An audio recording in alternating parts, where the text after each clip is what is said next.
Welcome back to UnchartedX. This is Ben, and I hope that you're all doing well. I have a new video here. This is a conversation or a podcast with my good friends Kyle and Russ Allen, who run the Brothers of the Serpent Podcast. It was, for me at least, a very enjoyable conversation, podcast, discussion, call it what you like. It was a chance for me to really get into and describe a little bit about the high-level picture, how all of the different pieces of evidence and the different topics that I cover in all of my work tie together. It was, as I said, quite enjoyable. I've been wanting to cover that type of a topic for some time. I'll probably do a dedicated video on it also. But beyond that, we also did get into a lot of other topics. We talked about some of the nuance and details from my latest video on the machining evidence at Abu Rawash. We also talked about our recent visit into KV5, which is the largest tomb in the Valley of the Kings. It's one that's closed to the general public. It's the tomb of the sons of Ramses II. There's like hundreds of chambers in there. It's quite amazing. We also got into some of the possibilities for what might be out there in the Sahara Desert. During our recent trips to Egypt, we have been spending quite a bit of time out there exploring in the desert, along with doing some research out there. It's quite an interesting landscape, and we are planning some future expeditions out into the Western Desert to see what we can find and see if there's some sort of indication about some of the age of some of the structures and formations that you can find out there. Also, during this podcast, towards the end of it, we did dive right back into the whole vases and the vase scan project. And if you stick with it towards the end, there is some really exciting news about some recent developments in the vase scan project. I was super happy to hear it. It was my first time hearing this certain update. It's something that I had been hoping would happen, and I'm really glad to see that it is happening. It's a tremendous step forward for the work that those guys are doing with the Artifact Foundation and the whole vase scan project. Overall, for this whole podcast, I've added just a heap of footage as sort of background B-roll that's describing and showing you a really good look at a lot of the things and the topics and the places that we're talking about. So do try to catch the video version of this if you can. As always, I do want to say a huge thank you to everybody who does choose to support my work at UnchartedX, all of the channel supporters and patrons. It's very much appreciated. We actually recorded essentially a supporter/Patreon segment to this. It was kind of a fun little conversation, a little bit more real life discussion, but it also did include quite a bit of previously unseen footage that I've not ever shown from some places as of yet on my channel. It's stuff that's coming up in the future. I dived into a lot of my future video plans. We had a discussion on Zaywat El Aran, and there was just a random phone call from my dad that was thrown in there as well. So it's kind of a fun little segment if you want to check it out. So if that's of interest, all of the ways you can support UnchartedX is outlined on my website. It's unchartedx.com/support. Lastly here, if you do like some of the things that we're talking about and you like the look of some of the footage, if you are interested in joining us in Egypt to see a lot of these things for yourself, we do have a trip organized in December. All of the details for that trip are on my website. It's unchartedx.com/primordial2026. You can check it out. I'll be joined again by Kyle and Russ, as well as my good friend Yusuf on that tour. If that doesn't work for you, it is likely that I'll put one together for March. I haven't done that yet. I haven't put that out there, but as always, supporters and patrons of the channel will get early access to register for those tours. They do tend to sell out pretty quick, so if you are interested, please do consider supporting the channel over at unchartedx.com/support. I hope you enjoy the podcast.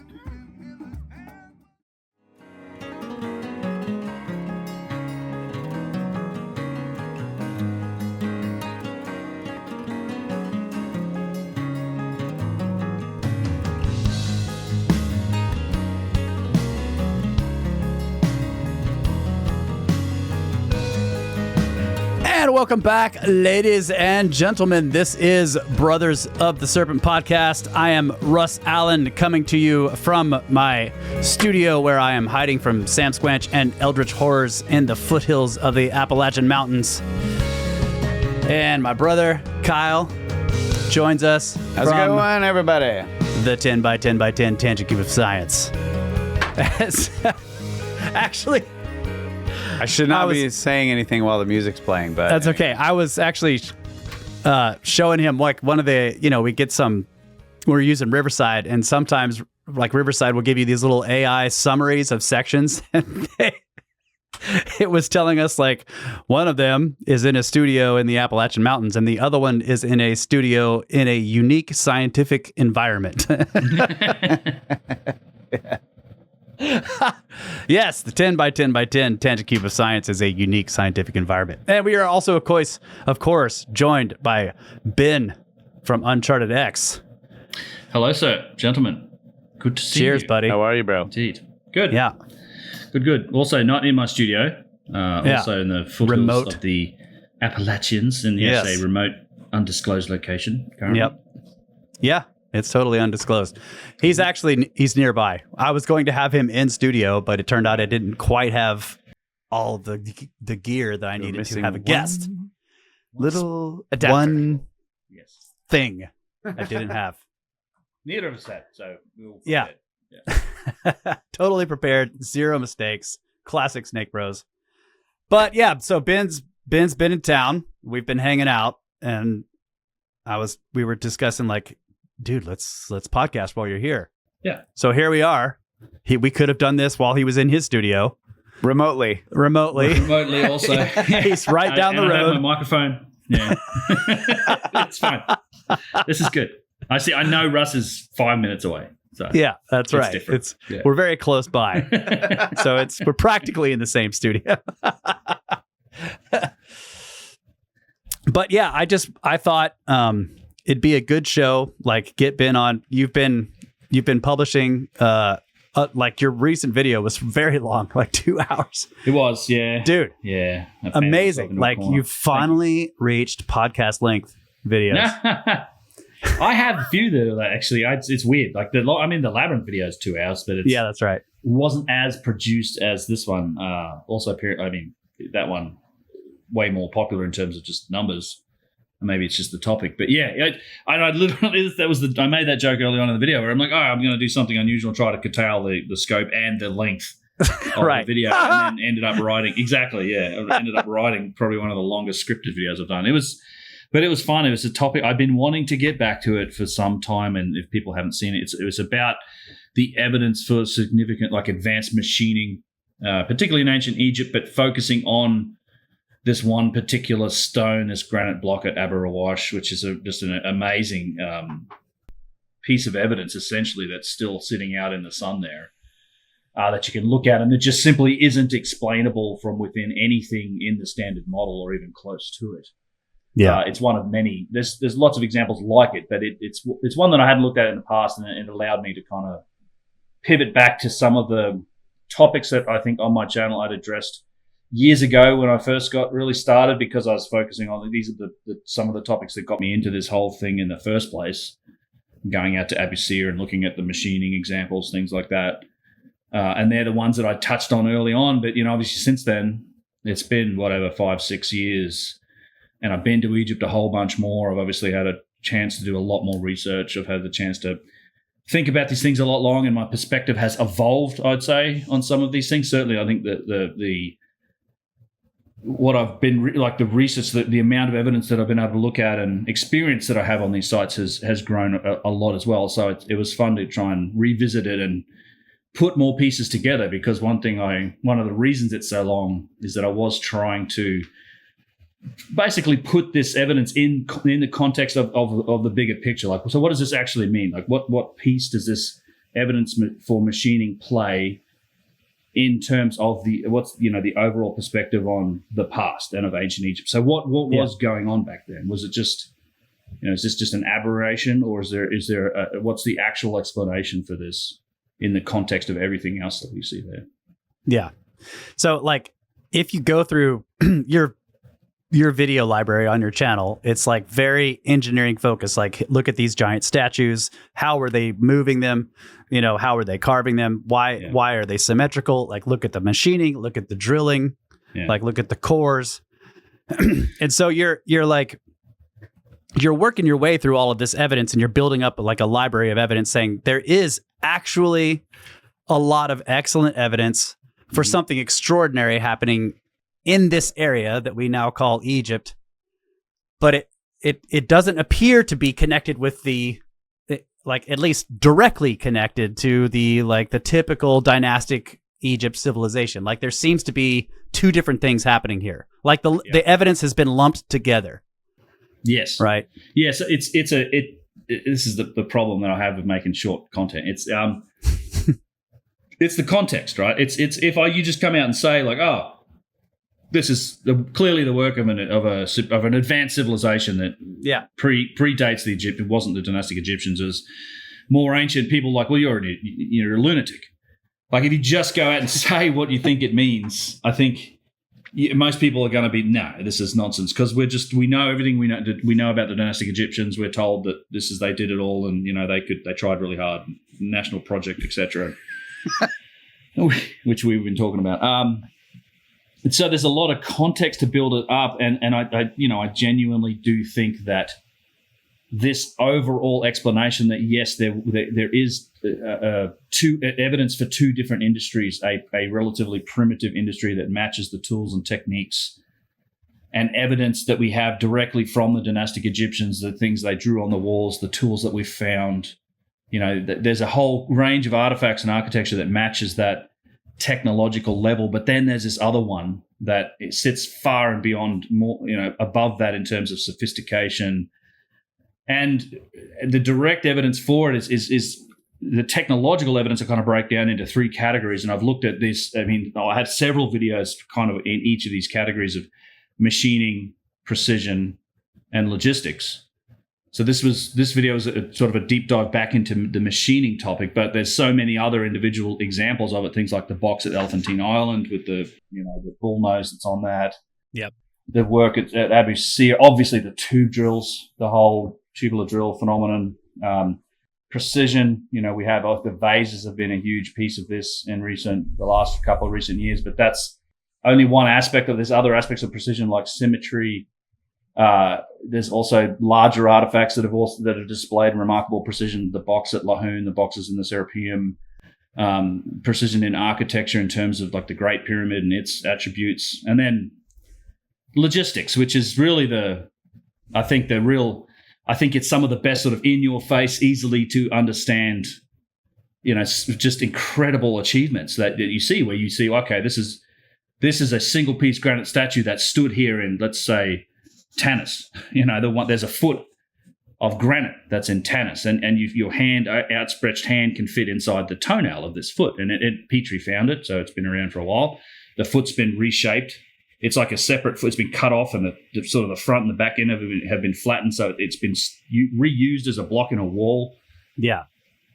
But it was and there's other parts of it, so based on its dimensions relative to other statues as well as to humans, we know that this was at least 1,000-ton statue, single piece granite statue, and the damn site's 1,000 kilometers from where the stone came from. So it's like literally 1,000. Tanis is up in the delta, which is north of Cairo towards Alexandria and the Mediterranean, and Aswan, where the granite came from, is down in the south in Upper Egypt.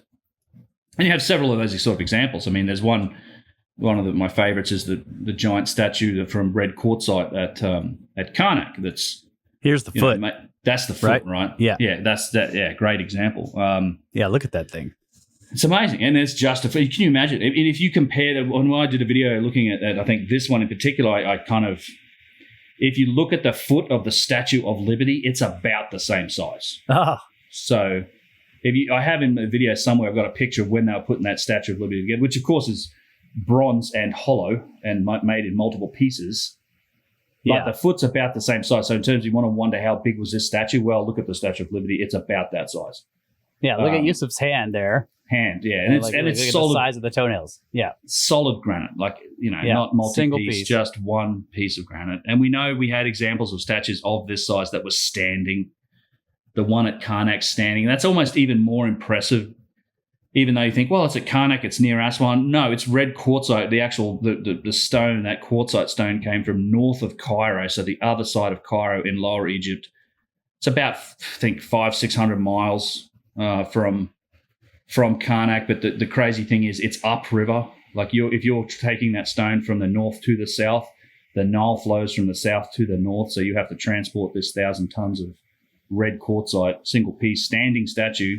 Arguably a harder stone to carve than granite. You had to bring it from the Red Mountains, upriver to Karnak, and there's a bunch of them. So logistics, right? So you have all these examples, and And then I was like, when I did all that, I'm like, yeah, there's this, but then there's this again, there's more context because there's other, you can look at less sophisticated work. You can find statues that aren't very precise. They don't have the overcuts, all the machining evidence on them. There's, obviously handmade vases that we see. There are obviously like pretty rough and inferior architecture and structures that are attached or part of, or they look like they're all part of the same thing now to us. So that's what led me to this, what I've termed really the tale of two industries, right? So I was like, okay, there's something here that we can start to really clearly differentiate across almost every category, in fact, of architecture and artifacts, and show that there exists a sophisticated and a primitive industry for these things. And I think when you take all of that, and I have a whole bunch of videos try to tie those things together. There's a connections video, there's a Tale of Two Industries full presentation on there on my channel. And then I think when you tie all those things together and then consider some of the massive contradictions that do exist in the standard model when you just dig a little bit under the covers, right? There's so many unknowns and giant contradictions in there, things like just the timeline of the Old Kingdom and the way that we attribute artifacts and architecture to this timeline, being the most sophisticated in a lot of ways in the Old Kingdom and then becoming less sophisticated over time. It just doesn't make any sense. The problems with dating and relating not only artifacts but entire structures and sites to some of these guys just based on what's been written on something. And in a lot of cases, there's a huge gap in technological delta between the nature of the writing on the thing and the thing itself. Obviously, the best examples are things like the scratching on the boxes in the Serapeum versus the boxes themselves. But you can see this across many, many other artifacts. Many statues have the same issue where it's and like, vases. well, the vases too. Yeah, they're really like chicken scratch, terrible. So yeah, I end up in a place where it's okay. There's all this evidence that's, I think, right in front of us, and we can see it. And there's primitive stuff, and then the Egyptians themselves, like they were really good. The dynastic, I don't discount archaeology. I mean, we know a lot about the dynastic Egyptians, their timeline, the kings, how they lived, what they were like, because they documented it, and we figured out how to translate that stuff. And they were very good in a lot of ways about depicting their tools and techniques and everyday trades and way of living with both writing and just like visual depictions. They draw these scenes. We call them the scenes on the walls. These are these carvings and, steles and things that show us how they did stuff. And we found tools, and we found copper chisels, and we found pounding stones, and we found flint knives and things. And indeed their drawings show them using, copper tools on wood, because copper is not really doing anything to the hard stone, but flint certainly, and pounding stones and rubbing on rock, and using these sort of primitive techniques and mud bricks and things like that. But what you don't ever see, and they never talk about, is any of these sophisticated artifacts. There's literally zero scenes of pyramid building, for example, like of the megalithic pyramids. There are scenes showing them building mud brick, either ramps or mud brick pyramids, but nothing when it comes to this other stuff. And the last element is really what they say about their own histories, because the dynastic Egyptians have this longer timeline when they talk about their own history. They kind of do describe themselves as something of a legacy civilization. They have a timeline of kings and ancestors that goes back more than 40,000 years. And we arbitrarily today depict that as myth and legend. So the whole Zep-Tepi and Shemsu-Hor periods. And then we just sort of say, well, that's all just myth and legend. And it just starts with, I think Mira in the first dynasty, roughly 3000 BC. And that's when it starts. And everything before that's just imagination and made up. But I think when you look at all of that and you put it together, I think the best explanation for it really is that they inherited an awful lot of stuff. They inherited a cultural memory of their ancestors. They inherited artifacts and some architecture, things like their iconography, their look. This is the Percy Shelley Ozymandias poem. If people can remember that, or they can look it up. It's describes the experience of a desert traveler coming through just like empty desert sands and coming across like 150-foot tall granite statue of Ramses, right? Or just this, can you imagine? You just come across this gigantic, one of these statues we're talking about, and you'd literally think it was a god. And I think that's probably what happened, because when the dynastic Egyptians, they had some of this, this iconography, these giant statues and these sophisticated smaller statues. That iconography and that look does not change from the Old Kingdom right up to the end of the Egyptian civilization some 3,000 years later. It really doesn't change at all. And I think it's kind of like these are the gods, and we're going to continue to style ourselves in their image and put ourselves amongst them. And of course, within that 3,000 years, it's a complex story, right? This is a quite advanced civilization in a lot of ways. Culturally, religiously, ceremonially, they did a lot of work. I'm sure they were renovating, they were repairing, they were reusing, they were inheriting, they were imitating. So there's a lot of nuance in this, and I'll stop my rant here, but it's a great rant. It's been a very fun and quite rewarding way to look at the evidence that we see, and I genuinely do think it does account for the evidence, all of it, like the preponderance of evidence, because there's so much more evidence now for things like cataclysm, the human timeline being way older and longer. There's a lot of new science is bringing us this evidence that suggests that, okay, there's a lot more possibilities for these longer and more sophisticated timelines. And I think there's a lot of that evidence really does get ignored by the standard model these days. Like they certainly don't account for any of the engineering oriented stuff in any way that's satisfactory at all. And so I'm not saying I'm right. I do. This is why I have the opinions that I do. I think it best matches the evidence that we see.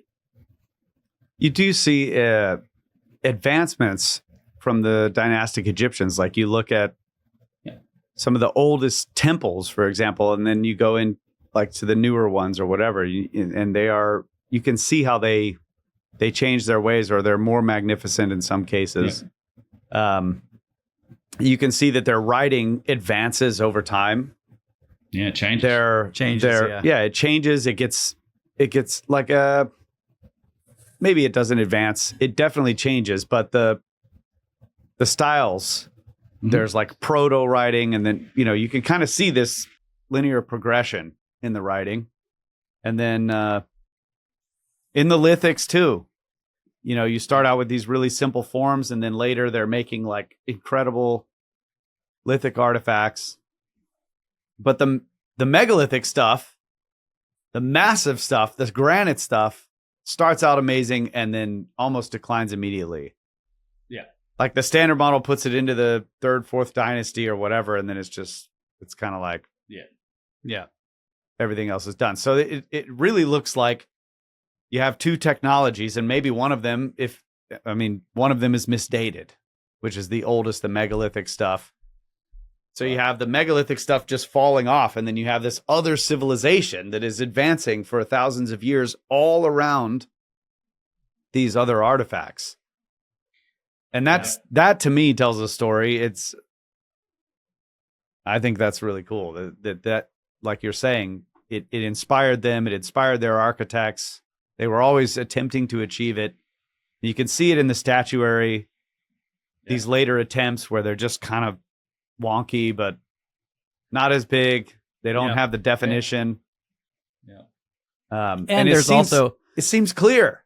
Yeah. When you look at it that way, I don't know why it isn't noticed. There's also clearly attributable fourth dynasty, 3rd dynasty structures with writing in there that, it's like, okay, we know this is based on this. It's like this was built by or for a specific person, and there's already reuse in those very old structures of stuff of higher quality, where they've reformed or reshaped something out of the white calcite or the granite or whatever, and they're already reusing something that was already old at the time of the 3rd, 4th dynasty, and you're just like, okay, so who was doing it before this, with what tools and where? And it really does. as you travel around, and and Yusuf is pointing all this stuff out over time, you really get this idea like, okay, there was already something incredibly ancient here, and they inherited it. So nice phone case. Thank you, bro. Well, that's actually it's your little notepad. We've been writing. I've been writing stuff down. I just wanted because it's excellent little the pen. Oh yeah, you got the pen too. Boys. Yeah. Well, I have three things. I agree with all those points you made, and it made me think about like there's three little things I wanted to mention on those topics. One is, yes, there was advancement. I mean, one of the biggest within the dynastic Egyptians. I mean, there's contradictions. The megalithic stuff is one of those contradictions. Like, how come, the Valley Temple and the pyramid? Like, the pyramids is the best one, right? It's these are amongst the earliest pyramids ever made. Were the massive stone megalithic ones, and even there were plenty of pyramids made right away. In fact, it went right down through to the New Kingdom. A whole bunch of them were made by one guy.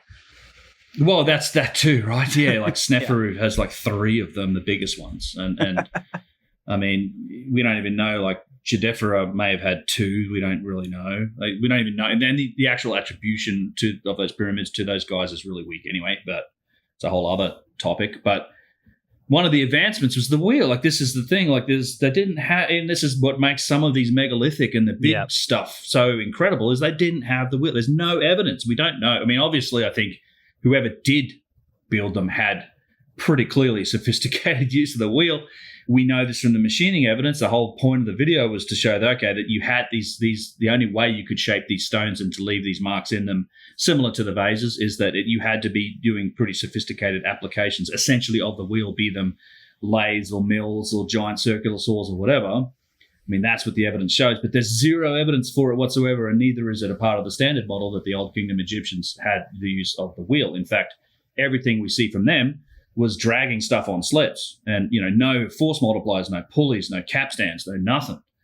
And it wasn't until far later that no potter's wheel even then, right? Yeah. Eventually they seem to have got that, but that's a huge contradiction with the vases. The vases go back into pre-dynastic times, and they're found alongside not even thrown, but hand-formed pottery. Yeah. Like not even using a potter's wheel to make the pottery that they're found alongside with, yet these things display really significant and precise turning in really hard material like stone. So eventually you go down, Ramses II, we've got chariot wheels, and the Hyksos have come in and invaded, and we've learnt from them, so now we're using wheels. So later in the period, like thousands of years later, they've got the wheel, and they got iron and all that eventually too. But that's like, this is the thing. I do get a lot of people look at the logistics and go, well, the Romans picked up that 300-ton obelisk and they moved it. Yeah. And I'm like, yeah. But the Romans After chopping off the heaviest part of the bottom, right? Moving it a while and being like, that this still sucks. Chopping off more of it. Yeah. It's funny, isn't it? The one of the ones that's there's 2 in the front of. Well, there was 2 in front of the Luxor Temple, and then the one that's now I think either in Rome or Paris is. They cut off like whatever 15 or 20 tons of the base. Like, let's just take the top part. It's too heavy for the rest. But the Romans were like from an engineering perspective, they used capstans, they used pulleys, they had iron. Yeah. They were much more, sophisticated from an engineering perspective than what we know of the dynastic Egyptians. So it's not really an apples to apples comparison. And mind you, neither did the Romans achieve the upper end of the scale when it comes to logistics relative to what was achieved back in the day.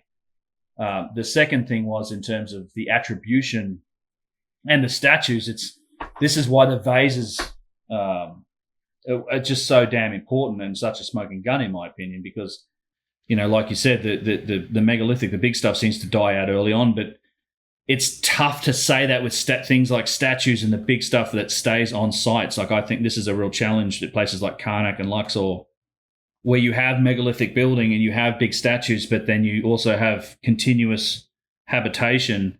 We know those sites do go back to the Old Kingdom and probably earlier, because there's evidence of occupation during those periods and the names of rulers from that time. But typically the standard model will attribute most of those artifacts to the Ramses II or Merenptah and these guys that we know built a lot and spent a lot of money, had a lot of resources to renovate and use those sites, and also carved their names on things.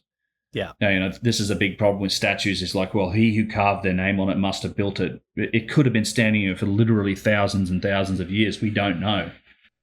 And the vases aren't like that. Like, this is why the vases are amazing, because they're small enough that they could have been buried with, and they were buried with kings and leaders and people, and they were buried, and we know they go back well into the pre-dynastic times, thousands of years. And people can argue all day about, was it 15,000 years ago? It doesn't matter. It doesn't matter. I mean, I don't care what the earliest date is. It's just, we know, and it's not controversial to say that they are pre-dynastic, which, even if they're pre-third dynasty, because remember the first and second dynasty is called the Archaic period. And there's no real evidence, Yusuf might argue, but in terms of the standard model, there is no real evidence of statuary or massive architecture or anything megalithic or any big buildings happening that are attributed to the first and second dynasty. Yet lots of these vases are attributed to them, and they go back thousands of years before that, and they're super sophisticated. But I just think they weren't things that just stayed on site that the next guy could take and write his name on. They're kind of buried away in these tombs and kept with kings and treasure troves. And then by the third and fourth dynasty, you have guys like Joseph, who for sure was hunting these things out, because as you would find them valuable because they're amazing. And he was robbing all these tombs of them, and that's why there's 50,000 of them or whatever found with him. And by the time you get to the fourth dynasty, most of them have been found and reinterred with those kings, and they pretty much just aren't. There's no examples of them after that. It's Imhotep comes up with a method of imitating them using alabaster, and now they're like, fine, we can take this alabaster and basically make these nice alabaster vases. They're not the same thing, but they're beautiful. You know, they're colorful. They serve the purpose from a ceremonial perspective, and they disappear. It just doesn't make any sense from a technological perspective. You can't explain them from that, and then they don't. And the thing is, they can't. You literally. It doesn't happen in the standard model. They just get ignored. They go, oh, yeah, they just tried really hard. And this is why they just, all of the precision works. Why I do genuinely think that's why the evidence and the work that's happening or things around things like the vase scan project, which is really defining the depth of precision and sophistication in some of these artifacts, is so vehemently opposed and criticized in a lot of ways. It's because it just of what it means. Like if you actually start admitting that, well, okay, these are really sophisticated, and they show mathematical principles that just weren't even couldn't imagine of anybody even considering them. And they must have been made in these periods. I mean, even you go back to that Archaic period, or you go back to the Nakata periods. Nakata 1, Nakata 2. I mean, these people weren't making them either. Like, they're, if anything, even more primitive than the early dynastic. Like, fetal position, shallow graves, bone and bead, fish hooks, hand-formed pottery was about the best you're going to get. And yet some of that hand-formed pottery is painted to look like the... imitation. Yeah. It's already imitating this stuff. Yeah. Right. The concept of imitation is very strong throughout this. And I love this. There's so many good examples of it. You go to the museums and you'll find, like, oh, this is the pre-dynastic section. And look how they were making these granite vases and also making these, and they put them next to each other. And you can clearly see, like, this one isn't the same. This is pottery. And it's hand-formed clay, like sun-hardened pottery that's been painted with dots to look like granite. And the British Museum was the best one. They had it in there. They had a plaque in there. I can put a picture in. It's like, the hard stone vases were expensive, you see. So, but with the clay imitations could provide the same magical benefits in the afterlife. It's if they start invoking magic and reason to explain it. It's like, oh, no, see, this was like this is a knockoff bag. Yeah, the design. No, but this is a good explanation. This is a good explanation, I think. For real, though. Because you could take that story and say, like, well, they had ancient artifacts amongst these primitive people. Yeah. And they were like, these are magical. And there's all kinds of magic. And so then you have like this whole other industry pop up where they're like, well, they look like them, so they serve as some magical stuff too.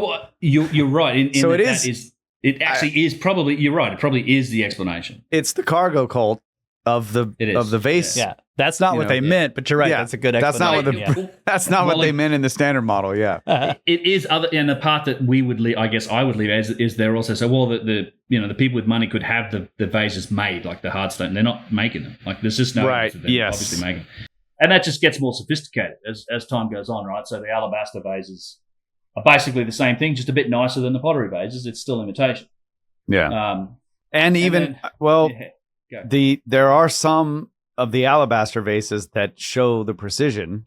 Yes, yeah, absolutely. So it's like, if you have the precision, it doesn't matter what material. If you have the ability to carve in granite at high precision, you can carve in limestone, you can carve in alabaster, you can carve in all these beautiful soft stones.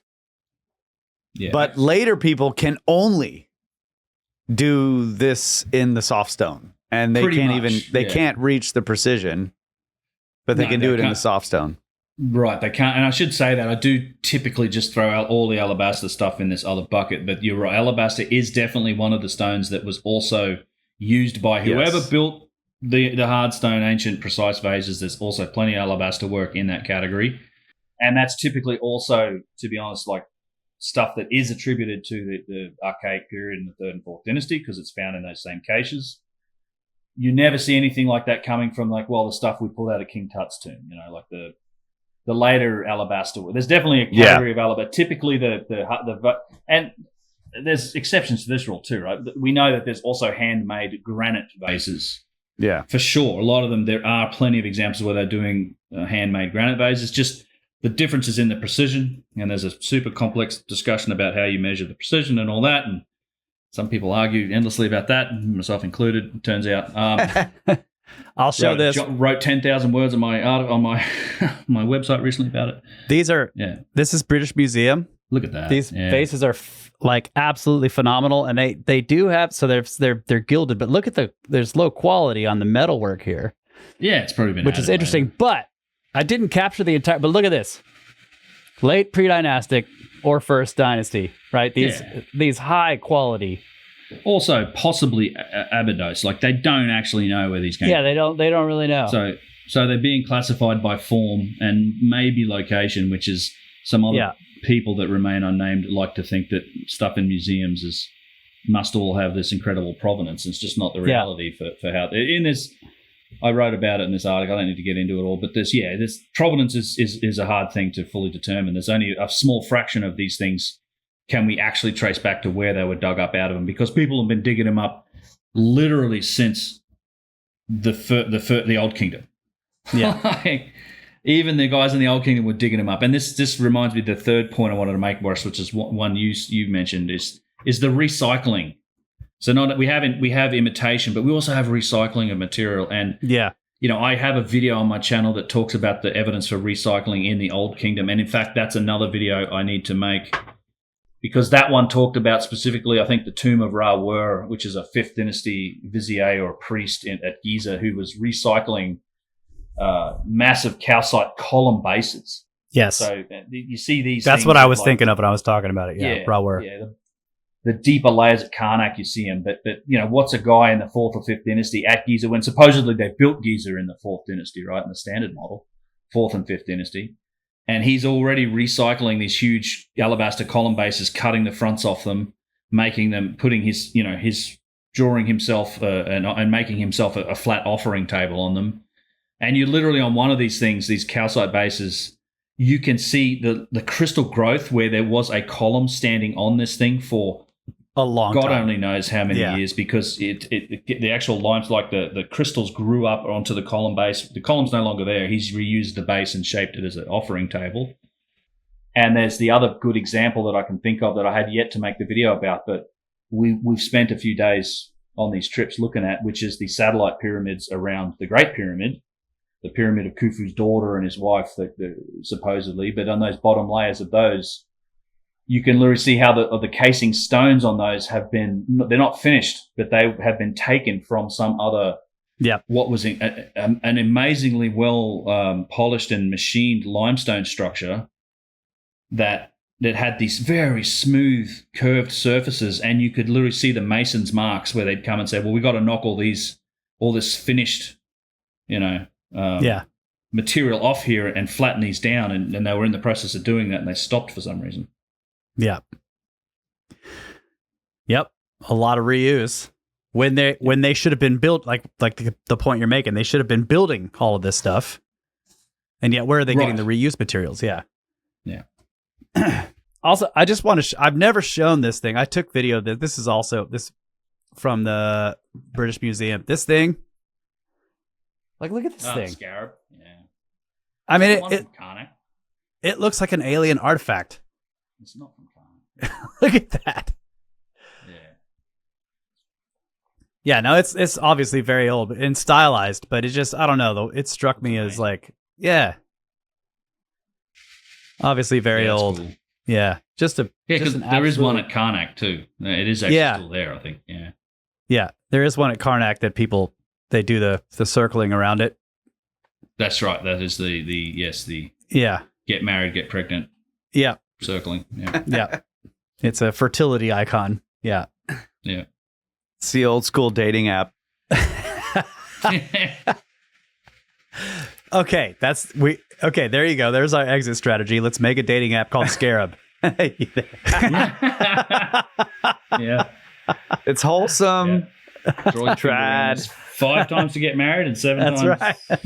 you want something else. Yeah. Well, you go to Karnak, seriously, there's this, you'll see a crowd of people. If you ever wonder what's going on, if you go to Karnak Temple, you see this crowd of people just walking in a circle around this big scarab, this single granite scarab. That's why. There's all the guides tell it. They love to tell people that story. Yeah. Yeah. Everybody's doing it. So. Yep. There is something. Is it clockwise? I think they're going clockwise around. I think it's clockwise. Now, I Dude, don't remember in my mind. They've been doing it wrong for thousands of years, bro. I know. Yeah, maybe. Because Russ went around it counterclockwise 7 times, and then he ended up getting married. That's right. He did. Yeah. This is true. I can't remember. I'm sure I could dig it up, and I've probably got a bunch of footage of it. Yeah. He went the other way. Yep. Walking against the crowd, just everyone angry. Yeah, Excuse me. Everyone was going this way. He went the other way. You're like, what are you doing? Yeah. Yeah, I think that there's, and we've discussed this multiple times. Like, is this like you're building up evidence on your channel, and just through your work, you're also in the process of working on a book. Like at the same time, Graham Hancock has done this work. David Hatcher Childress. Like, people have been thinking about this and working, and including some of the big name archaeologists. Like I have this Piazzi Smith book, and like some of the stuff he says in his writings, you're just like, okay, he's on the same page in some cases. Petrie as well. Petrie's like, this is not explainable with these normal tools we have. Like he's like, they're using jewel dips, he's trying to explain it. So it isn't just alternative thinkers that are doing this. It's also some of the foundational thinkers and archaeologists in Egyptology that have said there's stuff here that is not explained, that we still should have big questions about. But is the story ever actually going to change? The orthodox standard model story? I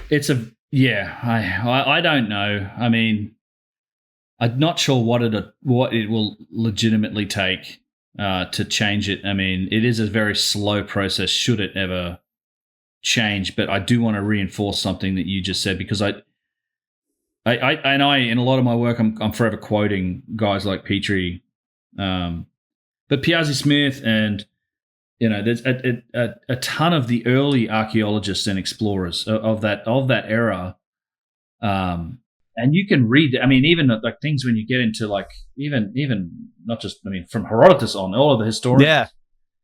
A lot of them did have this idea that this is much older. Like that there's things like the Sphinx. I mean, that's a really old idea, that the Sphinx and some of this architecture and these pyramids are far older than, the dynastic Egyptians. I think it's almost a relatively modern phenomena that idea kind of gets dismissed outright. Like, I think the difference is today. I mean, when I look at Petrie and I read his work, and I've read pretty much all of it. I mean, guy wrote 80, 90 books or something, and he's definitely pointing out the stuff that doesn't make sense, and he can't explain it from his perspectives and his understanding of engineering and the jewel tips. And I do love that. I said it, I quoted it a couple times in that last video, where he talks about, like, now we know that the builders of the Old Kingdom monuments, he still puts it in this timeline because it lacks the context of like this got to remember, in his time, he probably thinks humanity's only 25, 30,000 years old, like all the or even the biblical model, right? Not that old. But he says that, okay, these builders, they use these sophisticated tools to make these things as opposed to the crude stone hammers of the New Kingdom, like of the tools that were being used to recycle this old stuff in the New Kingdom, which we do know was happening. Like we know that in that middle and even certainly in the New Kingdom, they were using these crude stone hammers to take apart the stone and take pieces of it away. But today we say, oh, we found some stone hammers on this site, so therefore those are the tools used to build the thing. They're ignoring the tool marks and all of the striation. Petrie didn't ignore them. He's saying, no, these stone hammers are likely from like the New Kingdom, thousands of years later, when they were deconstructing and recycling this material. These speak more of destruction than of construction, was the quote that he had. So, yes, a lot of these older and pioneering Egyptologists that are still quoted and referenced in so many ways by the academics of today did seem to have that opinion. They don't. That doesn't really that's not the part of their work that typically gets referenced and quoted by the guys looking at the standard model today. It's in our time though, we do have this additional context, like I said, of things like cataclysm. For me, it was not just me, but I mean Graham Hancock certainly, like the Younger Dryas, and I mean this is the genius of Fingerprints of the Gods. Like when he wrote that in 95, he's basically saying there was a cataclysm.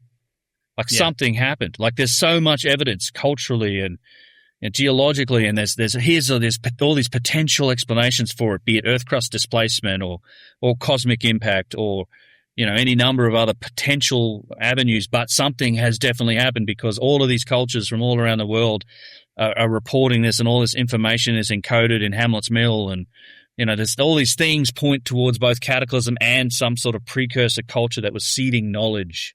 Yeah. And Grant, I give him so much credit. I mean, I know he doesn't take the same like technological and engineering focused approach that I might, but he's done amazing work looking at this from all these other vectors and perspectives. And then, only come to find, the Younger Dryas, all this evidence comes in. So it's just like this key that unlocks all of this possibility. And along with that, I throw in things like the human timeline. That obviously us as a species in the fossil record are now damn near 400,000 years old, 300 and something with the latest fossil record. But then we have genetic studies. I've said this 1,000 times. We have the DNA sort of common ancestry studies, as well as the studies on teeth morphology that suggest that our species may be as much as 800 or 900,000 years old, so not that far away from being 1 million years old. Now you look at the climatic record of the planet and you combine that with cataclysm, and now we're talking about these warm periods. We're talking about, like I forget the name of it. You guys probably know the name of the period that was, I think it's 300,000 years ago or thereabouts, that was a Holocene-like era that was longer than the Holocene is now.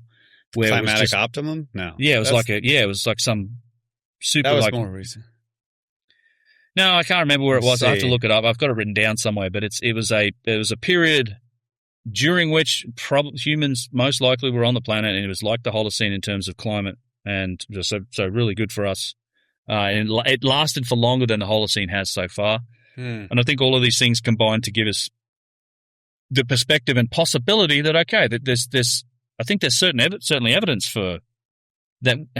I'm not even suggesting that we just wholesale adopt that model. I think the thing that grinds my gears mostly is that we don't seem to be interested in really investigating it from a academic and scientific perspective. It seems like it's being left to these alternative, independent researchers who don't, honestly, let's be truthful, we don't have the budgets or the access or the resources to do the real investigations. Yeah. So you're talking about maybe the last interglacial period, also known as the Eemian. Yeah, that might be. Or the marine isotope stage 5E. This is 130,000 to 115,000 years ago, lasted about 15,000 years. Yeah. Featured a warm climate very similar to our current epoch, and fell within the timeline of anatomically modern humans. I mean, that's pretty recent too. Like that's in terms of the actual time. Because I do I mean, people. I mean, often it's easy to think of the cataclysm that must have ended that civilization must have been the Younger Dryas. So I don't have that opinion. It's possible that's when it was. I think it's also probably more likely in my mind that it was an older event. But you've been talking about the African humid period a lot too. That too. Yeah, we talked about that a lot on the tours that we've been in. Yeah, I know you've been looking into it, and I've also been seeing some interesting things that correlate. Number one, meltwater pulse 1A is like the onset of the African humid period, essentially. Well, as far as we know, I don't actually. I'm interested, and I'd love to know if you have more information about when exactly the onset was supposed to have started. Is that about it? Like it's 1A? Like 14,000 something years ago. Yeah, I'm not sure how well established the onset is, but I didn't know that. But that's I know they say that. I'm just like, is that really the case? So what was the African climate like prior to that? Is a question I would have. Like, so the thing that's crazy, what I learned recently, is that at some point during the African humid period, the peoples of the Nile Valley fled the valley because it was so volatile. Like the flooding, the amount of water that was coming through there, it was just inhabitable. It was swamp. So all of that stuff that we look at today, all of that green, beautiful flat land in the, down below the cliffs, the 1,000-foot cliffs or whatever that go up into the high desert. Could have been flooding. Inhospitable. Yeah. So they left the valley and they went up into the high desert. Now today, you go up into the high desert, nothing. I mean, it's totally inhospitable for humanity, but they were living there during this certain times in the African humid period, settlements all over the place. That's why when we go out into these crazy like desert landscapes, we find midden and all of this stuff out there. That was probably the period that they were up there. So that's what I've been looking into recently. And it's amazing. Like there were rivers up there. There were, streams, rivers flowing, from the western desert all the way. And now they're inverted. They've sort of calcified the river sediments and then all the soil has blown away with the desert, and the river is left as a protrusion. Yeah, it's a protrusion. Yeah, the riverbed itself, so that you can right. It's crazy. Yeah, you drive on top of it. Yeah. It's funny when we were out there the last time, and we went on the desert excursions, and we told our driver we're like, look, we're looking for these lithics, this kind of stone. We're showing him the flint, and I was like, it would be near rivers. They would camp near rivers. And he was like, no rivers. Yeah, there are no rivers here. And I'm like, old, like really, really old rivers. He's like, no rivers. I'm like, okay, sorry. Yeah, I know we're in the desert, bro. Yeah. My point is to say that also just going back to this possible older timeline, that the people who may have created these megalithic sites, they might have been at some point during the African humid period, because for them, that actually was a period where a lot of moisture was coming in to the Sahara and to this whole area of the desert, making a massive savanna full of game, full of, all of these resources. And it was long enough where you could have thousands of years of a developing culture that could maybe do something monumental before it changed again, right? And you lose that system, and then you go back to, well, now it's all desert. Yeah, like 6,000 BC is about where. No, not that. And so 6,000 years ago, so like 5.5. It's like 5,000, 4,500 BC is when the African humid period was wrapping up, basically. Almost somewhere between there and like 4,000 BC. So that's about where they say it ended, and that's when the desertification really took place again, or for the first time. We don't really know. So, yeah, I don't know. It is interesting. I go ahead. Sorry. No, I was just going to say that at that time when it was slowly ending, you have civilization starting to pop up in the Fayum. Yeah. Right. Yeah. And because this is some of the, I think I didn't mention it earlier, but one of the big, yes, I've made videos on this too. It's the erosional evidence, right? We've seen this on the Giza Plateau and a lot of other places, but there's super suggestive erosional evidence. And some of that erosional evidence though is, lots of water, but how much? Well, I mean, there are guys out there that I've seen are like saying, well, the Khafre pyramid, that's wave action. Like it's that high where it's like it was underwater and it's, I'm looking out from that plateau and looking out across the level of that water. I mean, no, I'm not, sorry.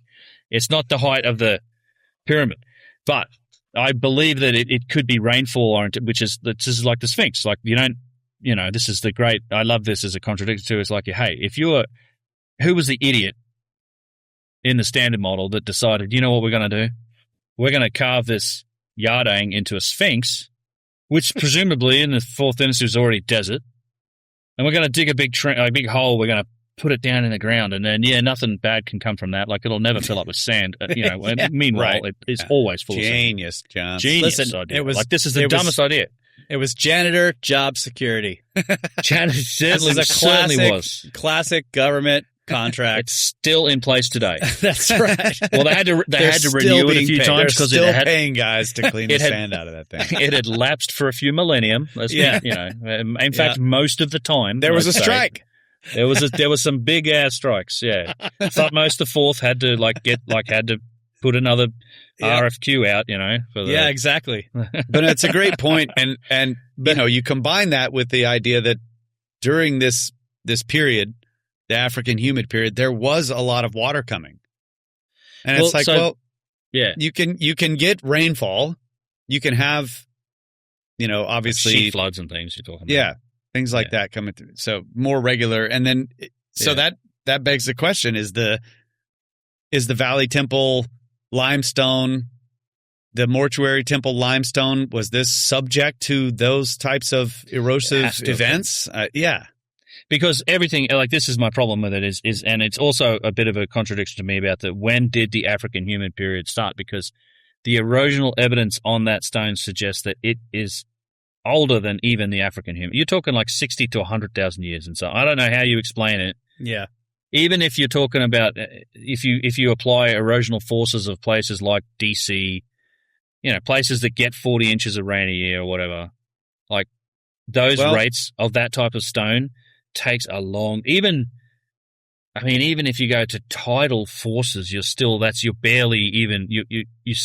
older than like the standard model timeframes. You know what I mean? Like they've done studies on coastal or like erosion of limestone cliffs that get wave action, and to get 2 feet of erosion, which is what we see in some cases in that type of material of limestone, takes a long time as well. But if it's just wind and if it's rain, and regular erosion, you can, some rates would suggest it's 100,000 years old. There's a lot of variability in limestone. Yes. And then when you combine limestone with seawater versus freshwater, you have different solubility rates for the salts that are in the stone. You think that's salt water up there? No, I'm saying... No, he's saying the salt water will erode differently than freshwater, because the freshwater will dissolve so much more, whereas salt water can be more right, because it's salty. At a saturation point. Yeah. Okay. So it's so difficult. That's the thing. Without taking a sample of the exact stone in question and then applying like the exact water in question to that stone, it's defining a particular rate is so difficult. So it's hard to say. And we provide, and in that video, I use a lot of Randall's work here, and I looked up the original studies that he referenced. I found some more. You have to generalize a bunch of studies. Yes, it's generalized, and but here's the key point, and it's really in the comparison work, right? It's when you go, all right, for damn sure, the Western Cemetery and the stuff on the south side of the causeway has been standing there since 2700 BC. It is 4th dynasty. Like there's the Western Cemetery on the west side of the Great Pyramid is 4th dynasty work, and as are a lot of the limestone structures that are on the south side of the causeway, whether it's Khafre or Khufu, probably their work. It's smaller work, but it's exactly the same material. It came from the same place.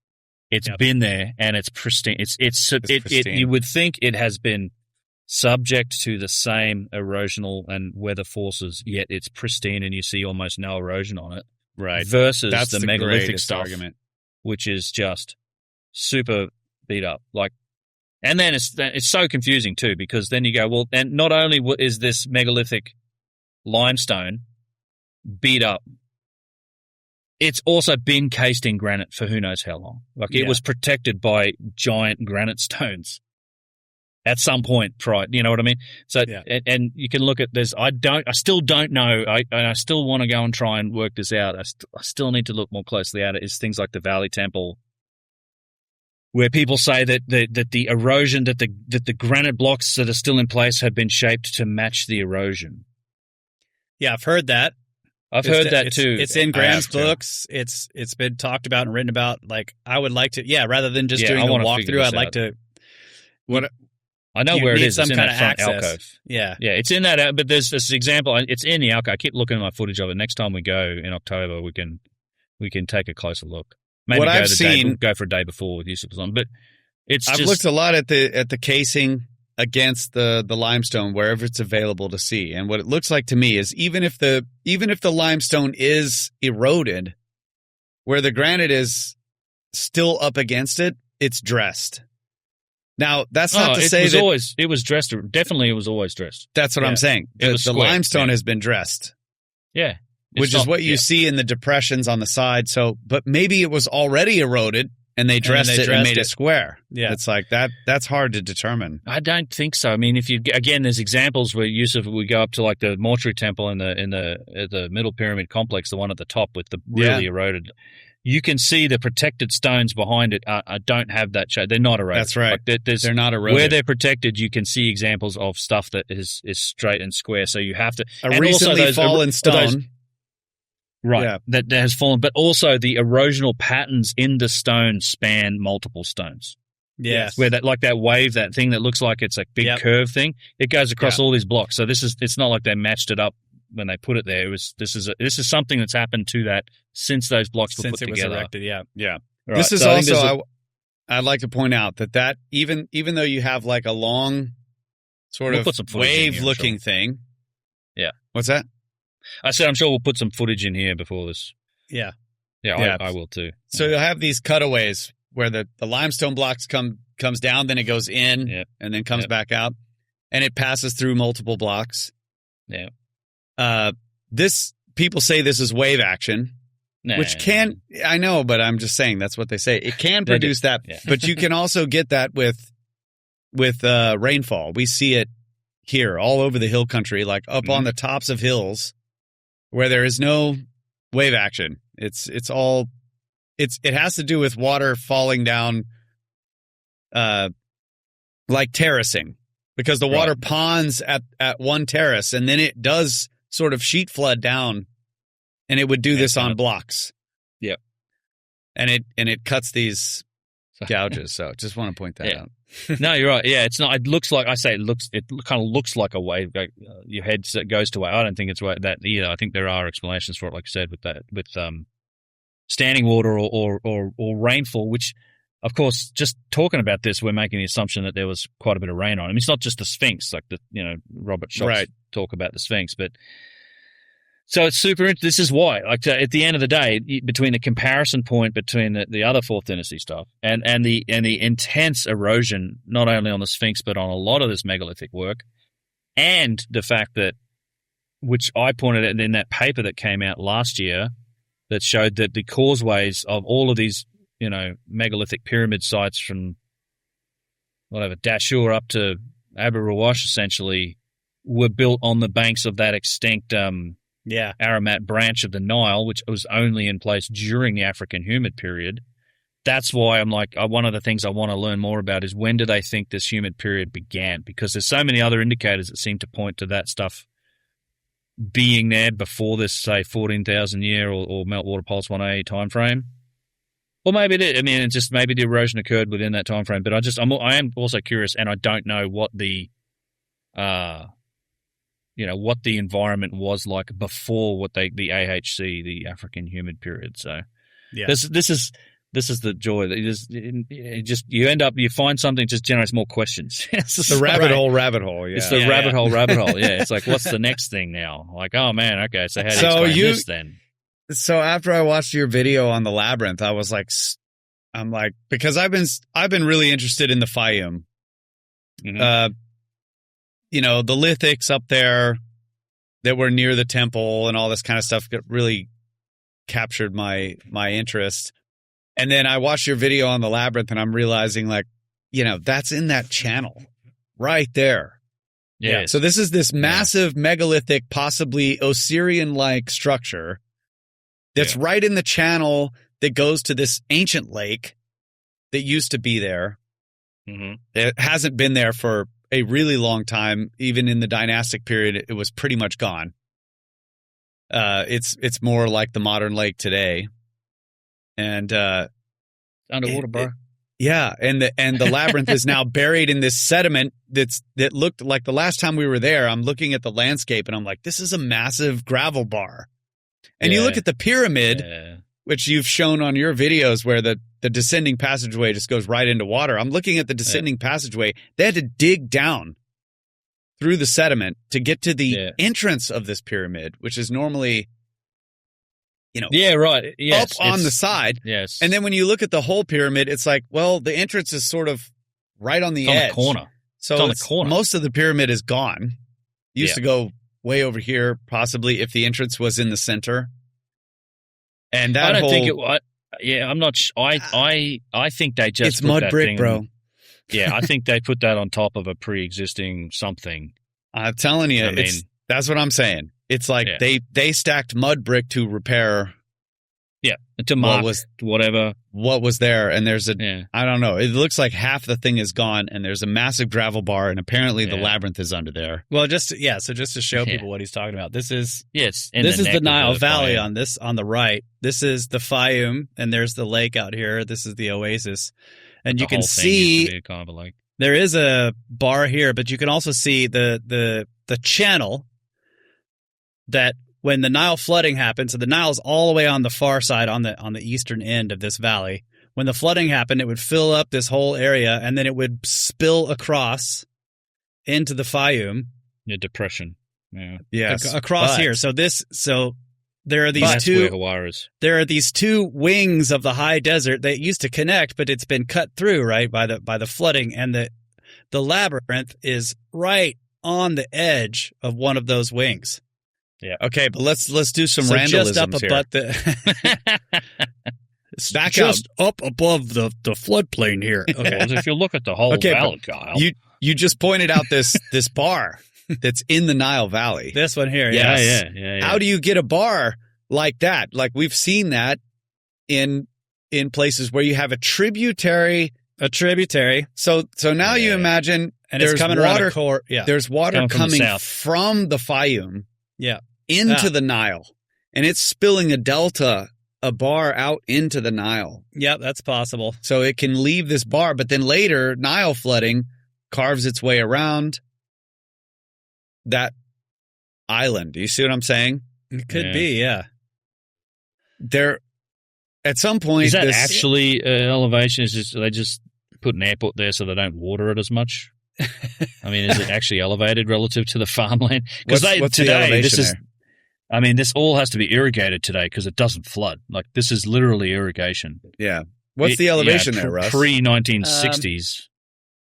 This is map, so it doesn't tell me the elevation. Unfortunately, let's see. This is just a very interesting thing to me. This channel, I love the fact lake, that it's the labyrinth. Is here. The fact that the Fayum is like one of the earliest habitations after, like areas that developed farming and everything after the end of the African humid period. Yep. Here it is. Labyrinth. The labyrinth. Labyrinth right here. Be nice. Gotta love it, dude. I love it. Yeah. But this area is quite a bit higher than this out here. When you're standing here, you look out and you can see this is lowlands.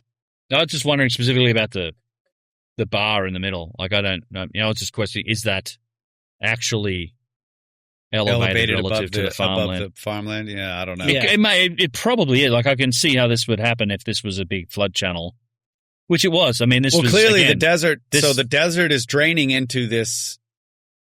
The high desert is draining into this lake basin, and it's coming from these basalt mountains that are up to the north. See the range there? This is all draining to the Fayum, which is then falling into the Nile. It does.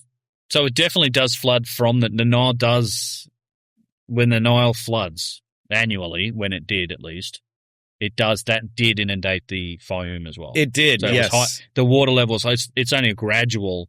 Because obviously the highlands are to the south. But you're right, actually, there are some places, because they are trying to irrigate and create, like, out there, sort of north of the Fayum on that platform. They're trying to create farming lands out there and do stuff out there. Yeah. There's some massive infrastructure projects going on. That pointy area at the end of the Fayum is a channel. Yeah. I mean, the water is coming and cutting that channel going towards the Nile. And we've done a lot of desert. We've done a lot of desert excursions out here, and there are enormous wadis, these massive ancient canyons that little were black cut by mark water. Up there is the basalt. Yeah. So it's just fascinating to me that the labyrinth is right there. Yep. I don't know. I'm right here on let's this. dig it up, and it's connected in some way to the basalt, which is connected to the pyramids. Yep. It's all part of the same. The pyramid builders. Yep. Let me grab a water real quick. All right. Yeah. Grab a beer. I mean, grab a water. All right. I started the recording again. Sorry about that. I made a huge mistake, folks. I got some water. That's my bad. Yeah. No, it was all good. I have to line all the audio up. My bad. And now there's a gap in the audio I'm going to get. Yeah. But I'll figure it out. It's fine. Yeah. And thank you for the scoring. I just want to say with that last video, there was a bunch of comments and compliments about the music in the video, and I made sure to thank you at the end of that video. But for people that are interested, Kyle has been scoring stuff and doing amazing work. I love it. It's appreciate it, man. Hey, really well. I really appreciate you using it. That's awesome. Yeah. So thank you very much for that. Thank you. Yeah. And Ben is featured on the next album, Playing the Cajon. Oh yeah, really? You put that in for the what do they call that song? Yeah, the jazzy. What do they call it? Sands of Time? No, which one was it? No. In the Night, but people in our Discord have a name for it. It's like jazzy. What do they call it, Russ? I don't know. Right, whatever. I'm sorry. I have to have you on the album. You got to be on it. Thank you, bro. I'm sure you sat there and painstakingly corrected my shitty timing. No, I didn't. So I left it fucked up. All right, good. give it that real feel. Yeah. Yeah, let's go with that. Yeah. Now you have to painstakingly correct everything. It's I understand. It's either I'm on it. Thank you, sir. You have two choices. We're either like tracking in the studio for a ridiculous amount of hours. Yeah. Or it's like, as long as it sounds good, send it to me and I'll just fix it. Like, yeah. You know, fuck it, we'll do it live. I do it with my stuff. I do it with everybody's. You know, it's this is the way you make an album on the weekends. Make music, yes. Guys. I know nothing. Yeah. That's great. It's awesome. Yeah, I can't wait to. When's it coming out? You know? Dude, I just basically I'm pushing it back to next year because it's harvest.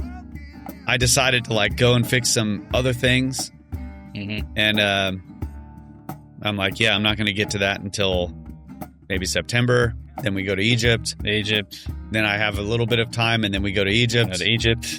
Then I have a little bit of time, and then we go back to Egypt. So. Pretty much. Actually, pretty much. I was just speaking to Russ about that today. And by the third Egypt trip, it's like we're already in spring of next year, and I'm like, I don't think there's enough weekends. So, it's fine. You know, it'll be next year. Hopefully in the Great. spring. I look forward to it. Yeah. Yeah, pretty we've got much some done, stuff but- going on. I am looking for. I've taken a break this year. I have. You guys know all about it. Since you were the people I was primarily complaining to for most of the year about it.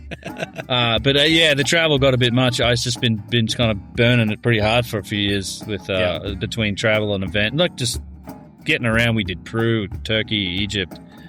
We did like set up. You know, we also went to Peru separately and lots of just events and travel for all sorts of stuff. So I at the end of the last one in Egypt, I deliberately said, all right, I'm taking a little hitting pause on the travel plans for at least 6 or 7 months, which is the first time I've had that sort of a break from it in several years. Not that I'm necessarily complaining a lot, but I needed to take a little bit of time to try and catch up on content, although that, you know, it still You've been takes me a killing month- it, dude. month- Honestly, I mean, damn.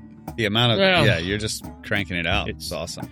I'm trying. It's hard. I'm still like, it takes a month or more to make those videos. Are pretty much full-time effort, at least. That's after you concept and you've got the background material and you can start thinking about the idea, then researching and writing. But yeah, we'll see. But I am feeling like I kind of miss Egypt now. I'm like, okay, I'm looking forward to getting back there.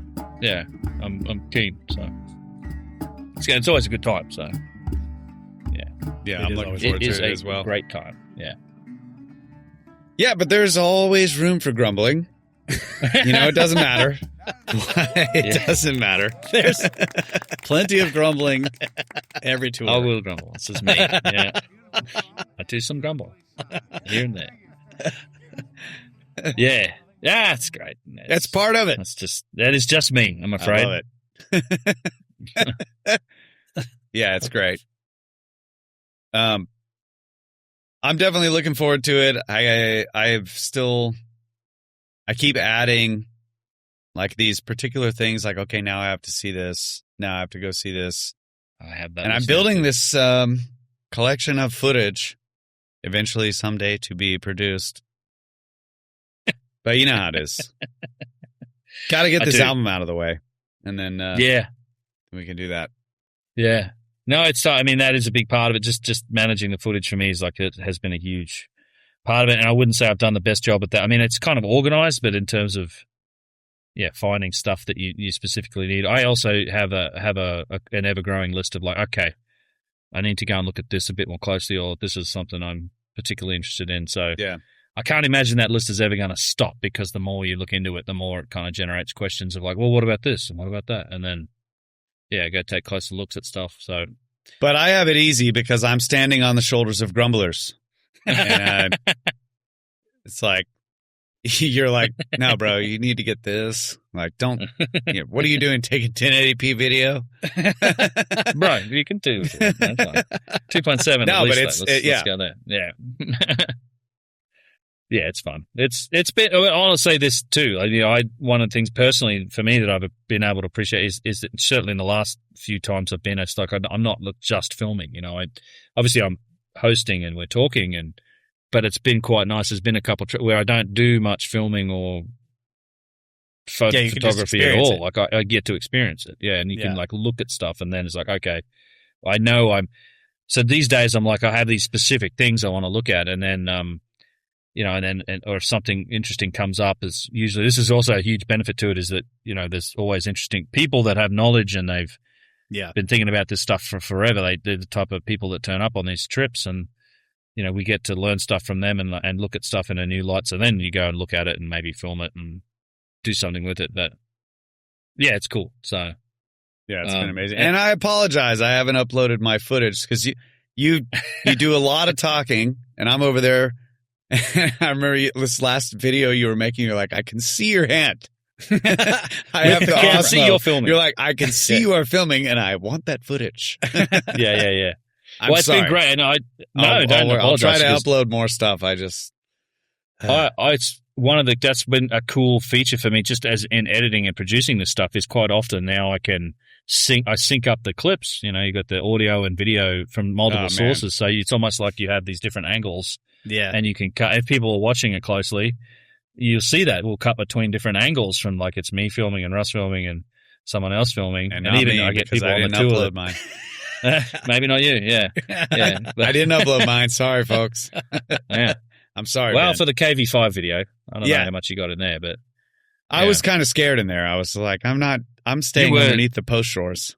yes, you had the had the intelligent, It was reasonable sketchy. fear of the It was roof. super sketch. Yeah, I was like, I got to get home to It the was kids, sketchy. and the wife. Yeah. Like, Yeah, I was completely ignoring Russ the roof. was- Well, I wasn't. Russ is like, he's like, It's yeah, fine. skeleton on the spikes. I'm in. Yeah. He was like, Yeah. Yeah, for people who don't know what we're talking about, we did, and I don't know if you mentioned it on your show, but we did on the last trip, I think it was the last trip, we got into KV5, which is the largest tomb in the Valley of the Kings. I think it must have been closed up since the 80s or 90s or Yeah. something. It feels like it's been closed for a couple of decades. They don't let people in there. It's the tombs of Ramses, the sons of Ramses II. It's like 100, 200 chambers and passages, somewhere in that That's range. insane. It's huge, and it just has these big descending alcoves with rooms off them and some big open spaces. But it's really interesting in the comparison to what that's the benefit. I mean, I think that was one of the most interesting aspects was here's a real tomb. Like it's a real. This is what excavation looks like. This is what it looks like before. You get into it, because you go visit all those other tombs and there's a nice wooden walkway and they've got sheets of perspex up. It's colorful. They've got lighting. Whereas this has very little in the way of decoration. It's clearly unfinished. But it's just like it's collapsed. There's all sorts of evidence for it has to have been flooding or something. Yeah. This is the part I don't really know what to say about, because there's sediment in there, layers and layers of sediment that seems to have been built up. And it's massive. We found there's human remains still in here. There clearly there's been some effort made to restoration here that's happened, but I think they've catalogued some stuff and left it lying around there since the late 80s, early 90s, I think. Yeah. And they It's just buttoned it up. it's heavily damaged. Yeah.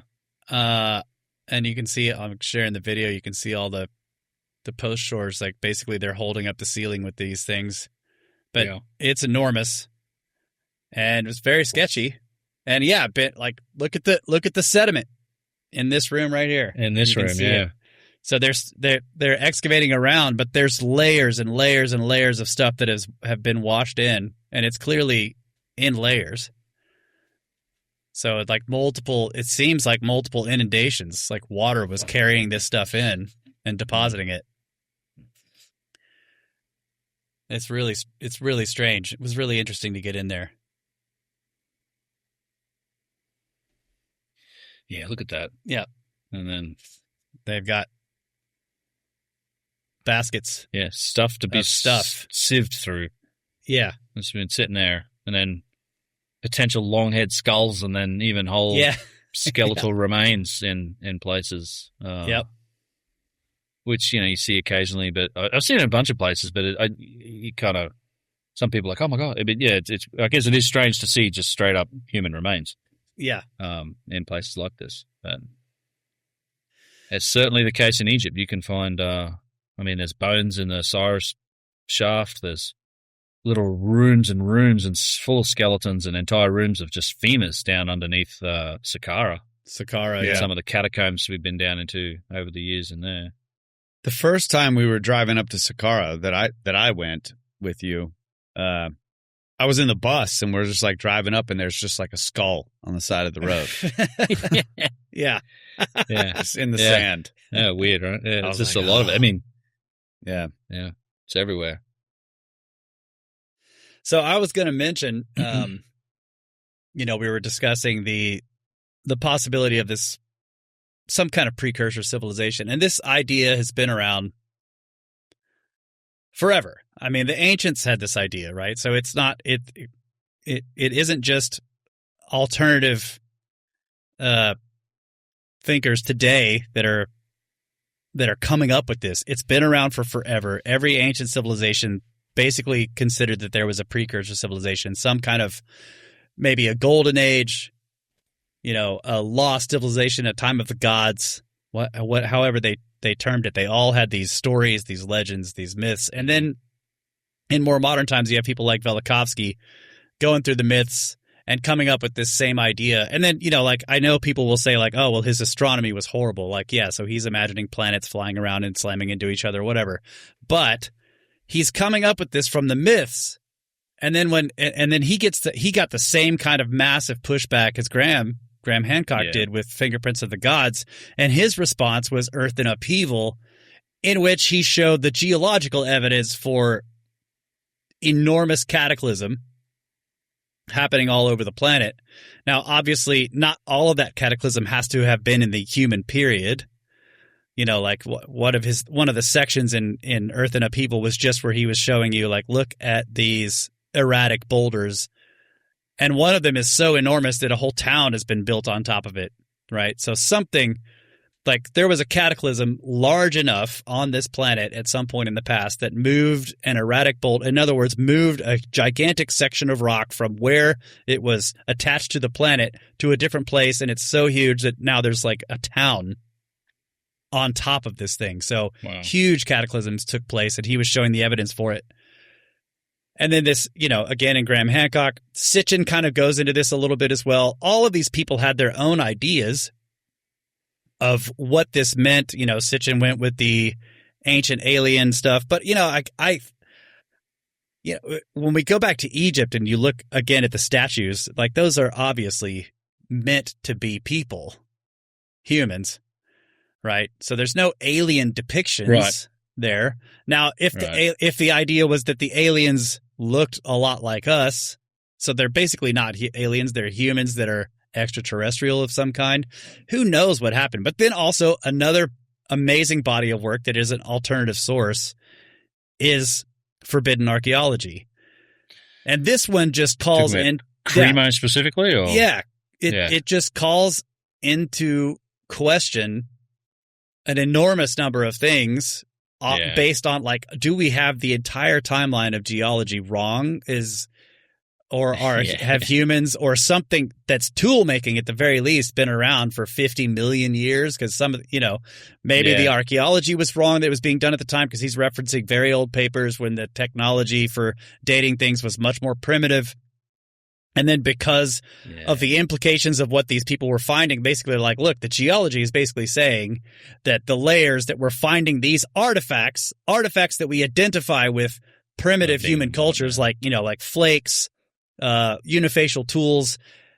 The geology is telling us that these artifacts are being found below a layer that's 50 million years old. That's when the geologists invented natural napping. That's right. Like when they found those flakes, they're like, oh, yeah. They were like, they came up with all these ways where, like, just the way the stone was being pushed, it was just flaking naturally fractured. Yeah, like just flaking it like a. It just like occasionally produces a really nice it makes an arrowhead, bro. Yeah. It just like, listen, sometimes natural processes will make a whole pile of things that look like flakes of people making arrowheads. They literally came up with, they had diagrams of like the way it was being pushed. And it didn't know. Wow. Yeah. Well, that's been the case for, much of other geological processes too. Just the catastrophism side, they were doing similar tactics. Yeah. Right. But you're right. But what you were bringing up with the pushback that's happening on the vases, I think, and you were saying like the reason this pushback is so strong is because this evidence is not just that it's strong evidence, because it can be confusing. Not a lot of people understand all the ins and outs of precision, right? What does it mean to have circularity, but also have it in 3 dimensions, where this plane, you can measure this plane and this plane and then compare it to the center and all this kind of stuff. Geometry, relative geometry. And you're like, wow, like it is of a quality that you would expect from a machine shop today in some cases, right? So it's, you can say that simple sentence, but it's at the same, like, the details are difficult to understand. However, people can look at the vases and just be like, okay, that is a gorgeous, beautiful artifact. And it is difficult to understand how somebody was making it with incredibly primitive tools at the same time that they were doing, fetal burials and also hand-formed pottery, right? It just, it doesn't make sense. So I think it's a powerful thing, but there was similar pushback on the Sphinx. And I think it was because of the same thing. This whole story would crumble if you push the Sphinx back, because the Sphinx is connected to the Khafre pyramid, and the Khafre pyramid was built by Khafre, and Khafre is like in between Khufu and and Menkaure. And if you take the Sphinx away from the pyramid, then that pyramid becomes anomalous, and then the whole story falls apart. It's yes, I love this. I've tried to make this point in a few videos because it's the house of cards upon which exactly our standard model of history is built. And it's one of the problems I do have. It's the assertions, the assertiveness, around which our past is kind of talked about in this, particularly in the standard model. And again, I do reference this as a relatively modern academic phenomena, and I think it has to do with the nature of the discourse moving away from academic halls and ivory tower. Like it's gotten out, right? It started with the authors in the big way, like the independent authors who were able to then Velikovskys and Hancocks and they were able and who's Chariots of the Gods, Von Daniken's and everybody, right? Yeah, and then it gets to the internet, and it's so more popular, and it's becoming a part of just pop culture almost, and I think that has driven a authoritative response and an effort to try and get on top of this by being more assertive and authoritative about, I think, the past than I think is necessarily warranted by the actual evidence.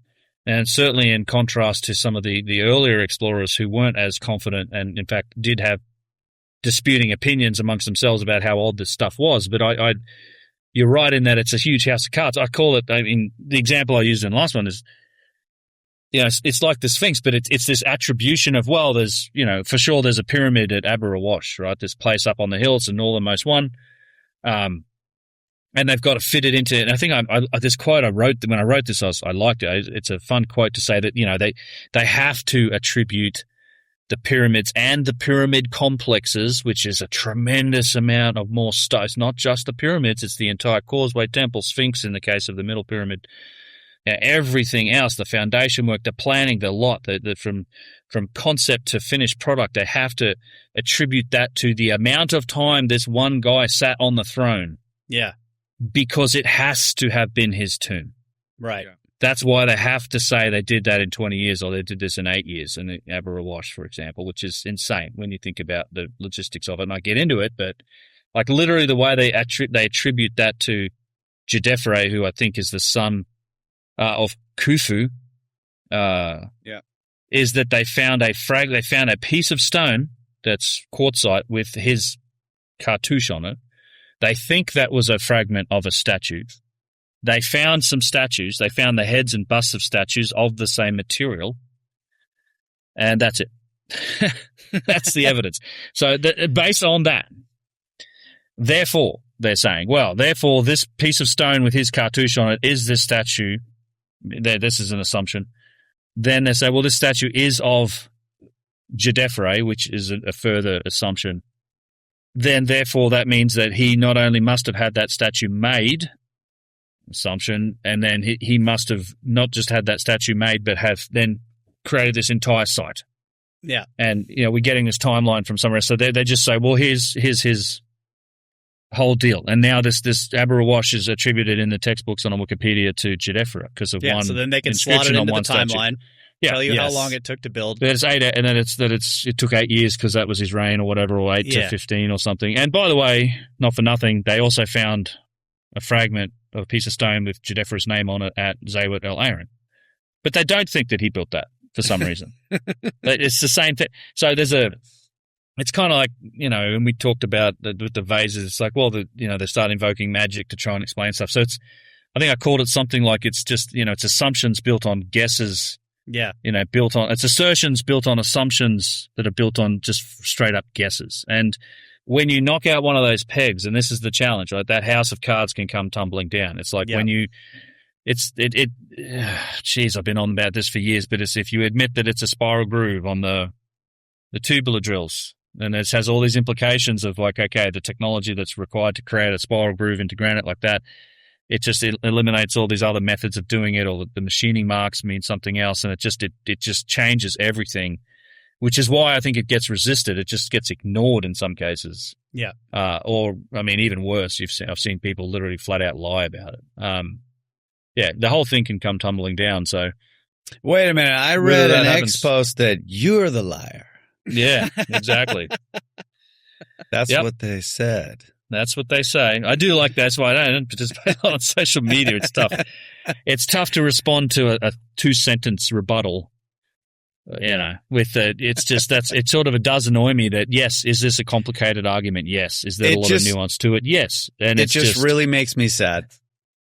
That you're lying to us. That you're lying to us right now. Yeah. You're right. It makes me sad. In fact, you might even be heartbroken about it.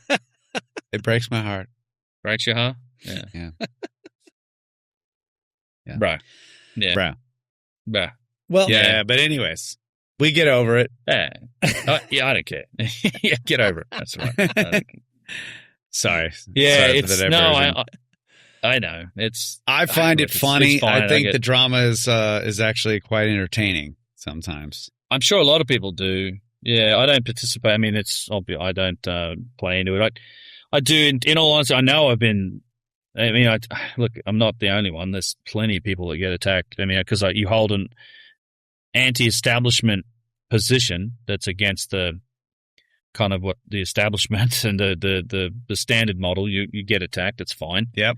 I do generally hold to the principle that I'd like to think that people can make up their own mind. They can watch, and I usually stand by what I said when I said it, and people can make up their own minds. They can read all of the literature. They can do it. I am in the process of writing a book. Because this is a big, complicated picture. This is why the last video ended up being a couple of hours. I'm trying to, and I do need to put together here's the overall thing about what I think happened. All of these, I treat all of my content pieces as, like, in a lot of cases, they're little establishing pillars. Like, here's a deep dive into this bit and this bit and this bit. And I need to try and put it all together to build up this big picture. I think in a lot of ways a book would serve that purpose better than, a video, because in a book it's 20 plus hours of content. It lets you establish enough context to do so. But I do think that's the picture that the evidence best supports. I certainly don't see stuff that rules it out. I mean, even things like carbon, people are like, what about the carbon dating on the pyramids? And yeah, it's great. I mean, even the carbon dates, a lot of people have covered that, carbon dates are problematic for the Egyptologists that stick to the standard model too, because you're still 100 years away from the dynastic time, like Khufu and whatever. Fine. But you could argue that these carbon dates are within, say, 4th dynasty timeframes, and I think that's fine. My argument, I'm not arguing with although there is certainly potential problems with the nature and the way that we do carbon dating. Let's just agree that the dates are relatively accurate. My argument with them is what do they actually mean?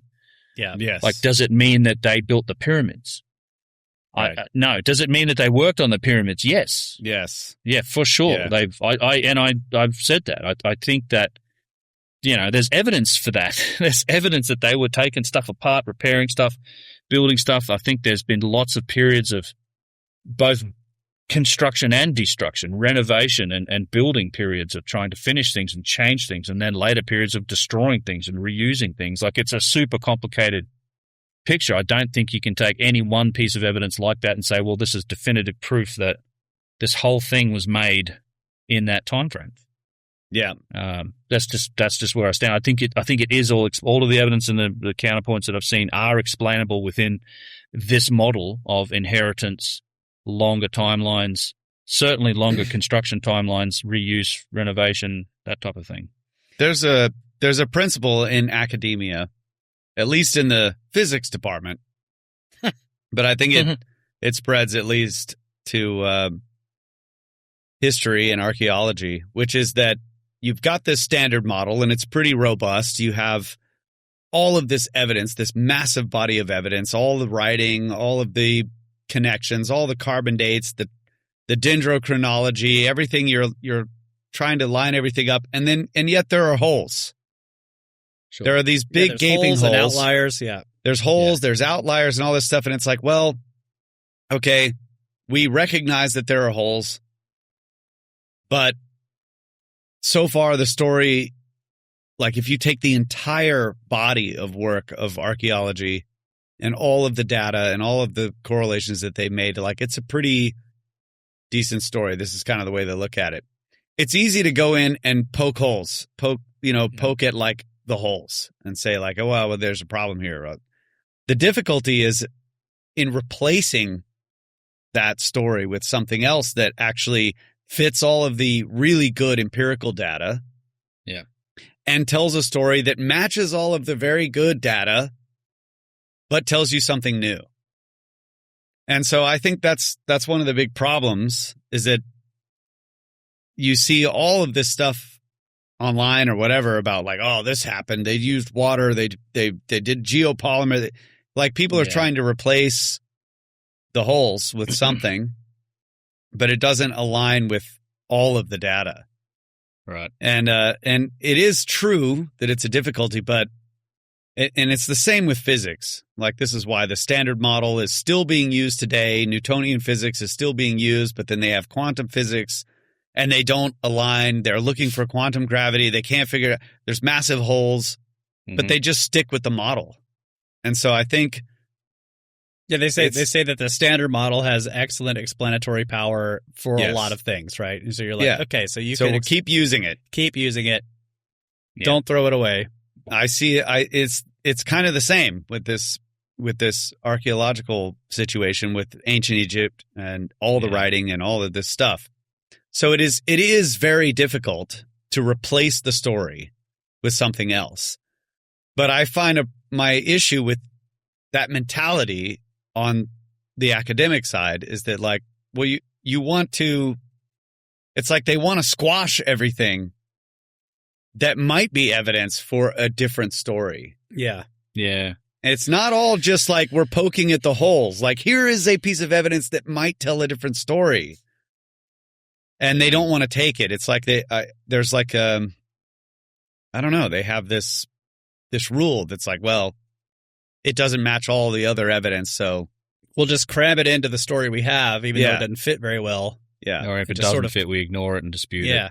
And attack it. Yeah. Like, because all of us, we're like, you're studying archaeology. You're studying what the scholars wrote. You're reading their books. You're reading their papers. You're looking at all the evidence that they collected, and you're taking little pieces and correlating them to an actual piece of evidence that might have the ability to tell a different story. And that they want to squash too, which I don't think that's a good. I wish it wasn't like that. Me too. I'm saying. Yeah, well said. I agree. All of that. Yes, it's a point well made, Kyle. I think. I don't know if it's the nature of it, but given that it's not so much a scientific discipline, it is in a lot of ways. I don't want to accuse and the story's not wrong either. Like I think we have a tremendous understanding of the dynastic That's what Egyptians. I'm saying. I think it's just there's an extension here. I think that we're missing, like a starting point that is potentially missing. I'm not disputing anything about their specific timeline of the people that live there and the kings and. I think about like forensics, like one of the things that happens in forensics with police investigations is they get real serious about not contaminating the site, right? No one can walk in there. Or if you do, you're wearing, you wear the little, put the bags on your shoes. You got because the forensics guys need to go in and they're going to find all this microscopic evidence and trying to put together a story of what happened in this room or whatever, because somebody got murdered. If a whole bunch of other people ran around in that room before the forensics guys got there, it'd be very difficult to put the story together because you're looking at multiple timelines of different people doing stuff. And this is the problem with the empirical evidence in these ancient civilizations because people have lived in the same spot. So it's basically like a murder investigation where, people have been walking around in the room for days. After it happened, and so it's very difficult for you to put the story together. And then, but they go in and they're like, well, this is all the same story, so let's just cram everything into the same story. When it's much more likely, I shouldn't say that. I say there is good evidence that maybe we need to separate some of these things. And, this is another thing we've said multiple times on this show, and people are like, well, if there was this ancient event, civilization, show me the evidence. And it's like, it's everywhere. Yeah. It's been misattributed to like later cultures. Exactly. Misattributed. Yeah. That's why I like that's the nuance. That's the idea of one civilization declining while another one is rising. You look at these two things. Like I think we might be seeing this at Göbekli Tepe as well, where you see the quality of pillars declining over the 2,000 years that they occupied the site, while the quality of their wares, that they're making pots, they're making arrowheads, they're making all that. That's getting better.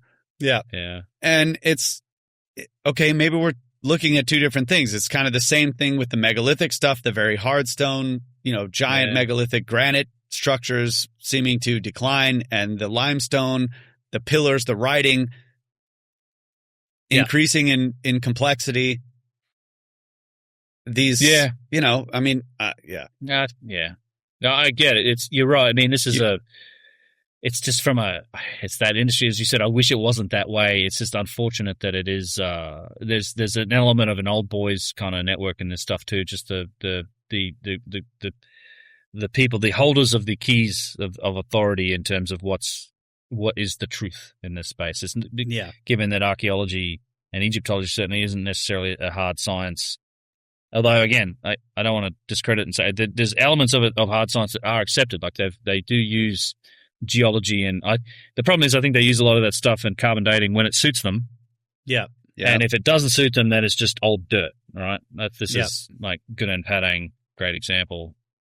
Of Flint Dibble going out and discrediting the core samples from the only guy who's dug more than like a foot down in the ground, by the way, at Gunung Padang, and saying, well, that's just old dirt. It's old dirt. Never mind, it's organic samples retrieved from what looks like stuff inside a structure. I can guarantee you the same thing's going to happen with whatever the result. I mean, it depends on the result of when they do carbon date that material at Sacsayhuaman, where they dug up at the base of that wall. Yeah. And they're saying, hey, we took samples. So if it comes back as being within the timeline, that's our see. This matches our timeline. And if it comes back as being way older, they say, well, that's just I guarantee you, they'll just say, well, this is just old dirt, be the response. Yeah.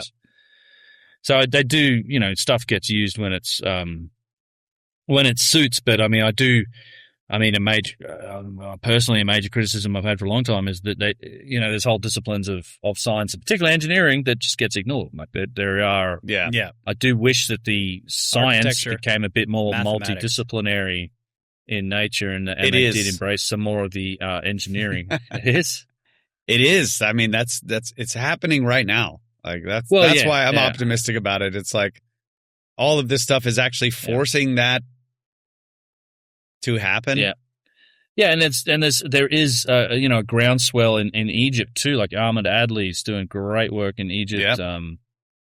This is he's been doing just on fire with his Arabic publication. Ahmed Adley's an Egyptian engineer who I've is friends with Chris Dunn. I also know him producing incredible material. And there are efforts underway within the Egyptology groups to embrace some of these aspects. He's been working hard at that.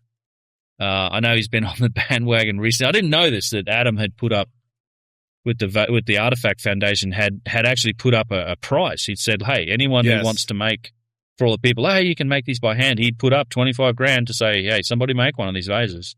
Yeah, just document it. You make it using these pros, like make it with you say they're made by hand, and with these tech tools and techniques, make one and we'll measure it. And if it shows up to be the same level of precision as these other examples, then it's $25,000, and literally 0 people signed up for the challenge. We have one submission right now. It just came in. Oh, really? Yeah. Recently? Sweet. Yeah. Good. We'll see. It looks pretty good. You do now? Okay. Well, no. It's a proposal to make it. It hasn't been made. Okay. It's a proposal. You're not talking about Graham doing want to go for it. Gonna use these tools. Looking pretty good. Yeah. Don't be breaking elbows. Yeah. Long story. We need both. So the other thing that's cool is that one of the guys that came on the tour is literally making them with modern tools. Yeah, Graham. Yeah. Documenting everything. Graham made one out of aluminum. Yeah. And it's amazing. I've only seen pictures. I haven't held it, but said it was insanely hard to make. He did a replica of that, of the OG vase, right? Incredibly expensive, time-wise, machines, tooling. Yeah. It's incredible. So Adam just got a chance to actually see it in person, and he was just like, wow. It's an amazing artifact. That's cool. And then the next step is granite. So Graham's doing a lot of work on that. He's using modern tools, right? He's using modern tools, but we need both. Yeah. You definitely need both. You need them to make it by hand. We need modern versions by hand. We need modern versions with modern tools. Yeah. And because part of the modern tool thing is like, how difficult is it? How expensive is it? How much time does it take? Because a lot of the arguments about these ones in the private market is that they're fakes, and they were fakes from the 80s or 60s, or the 60s or something like that. And it's like, well, how much would this have cost? I mean, we've talked to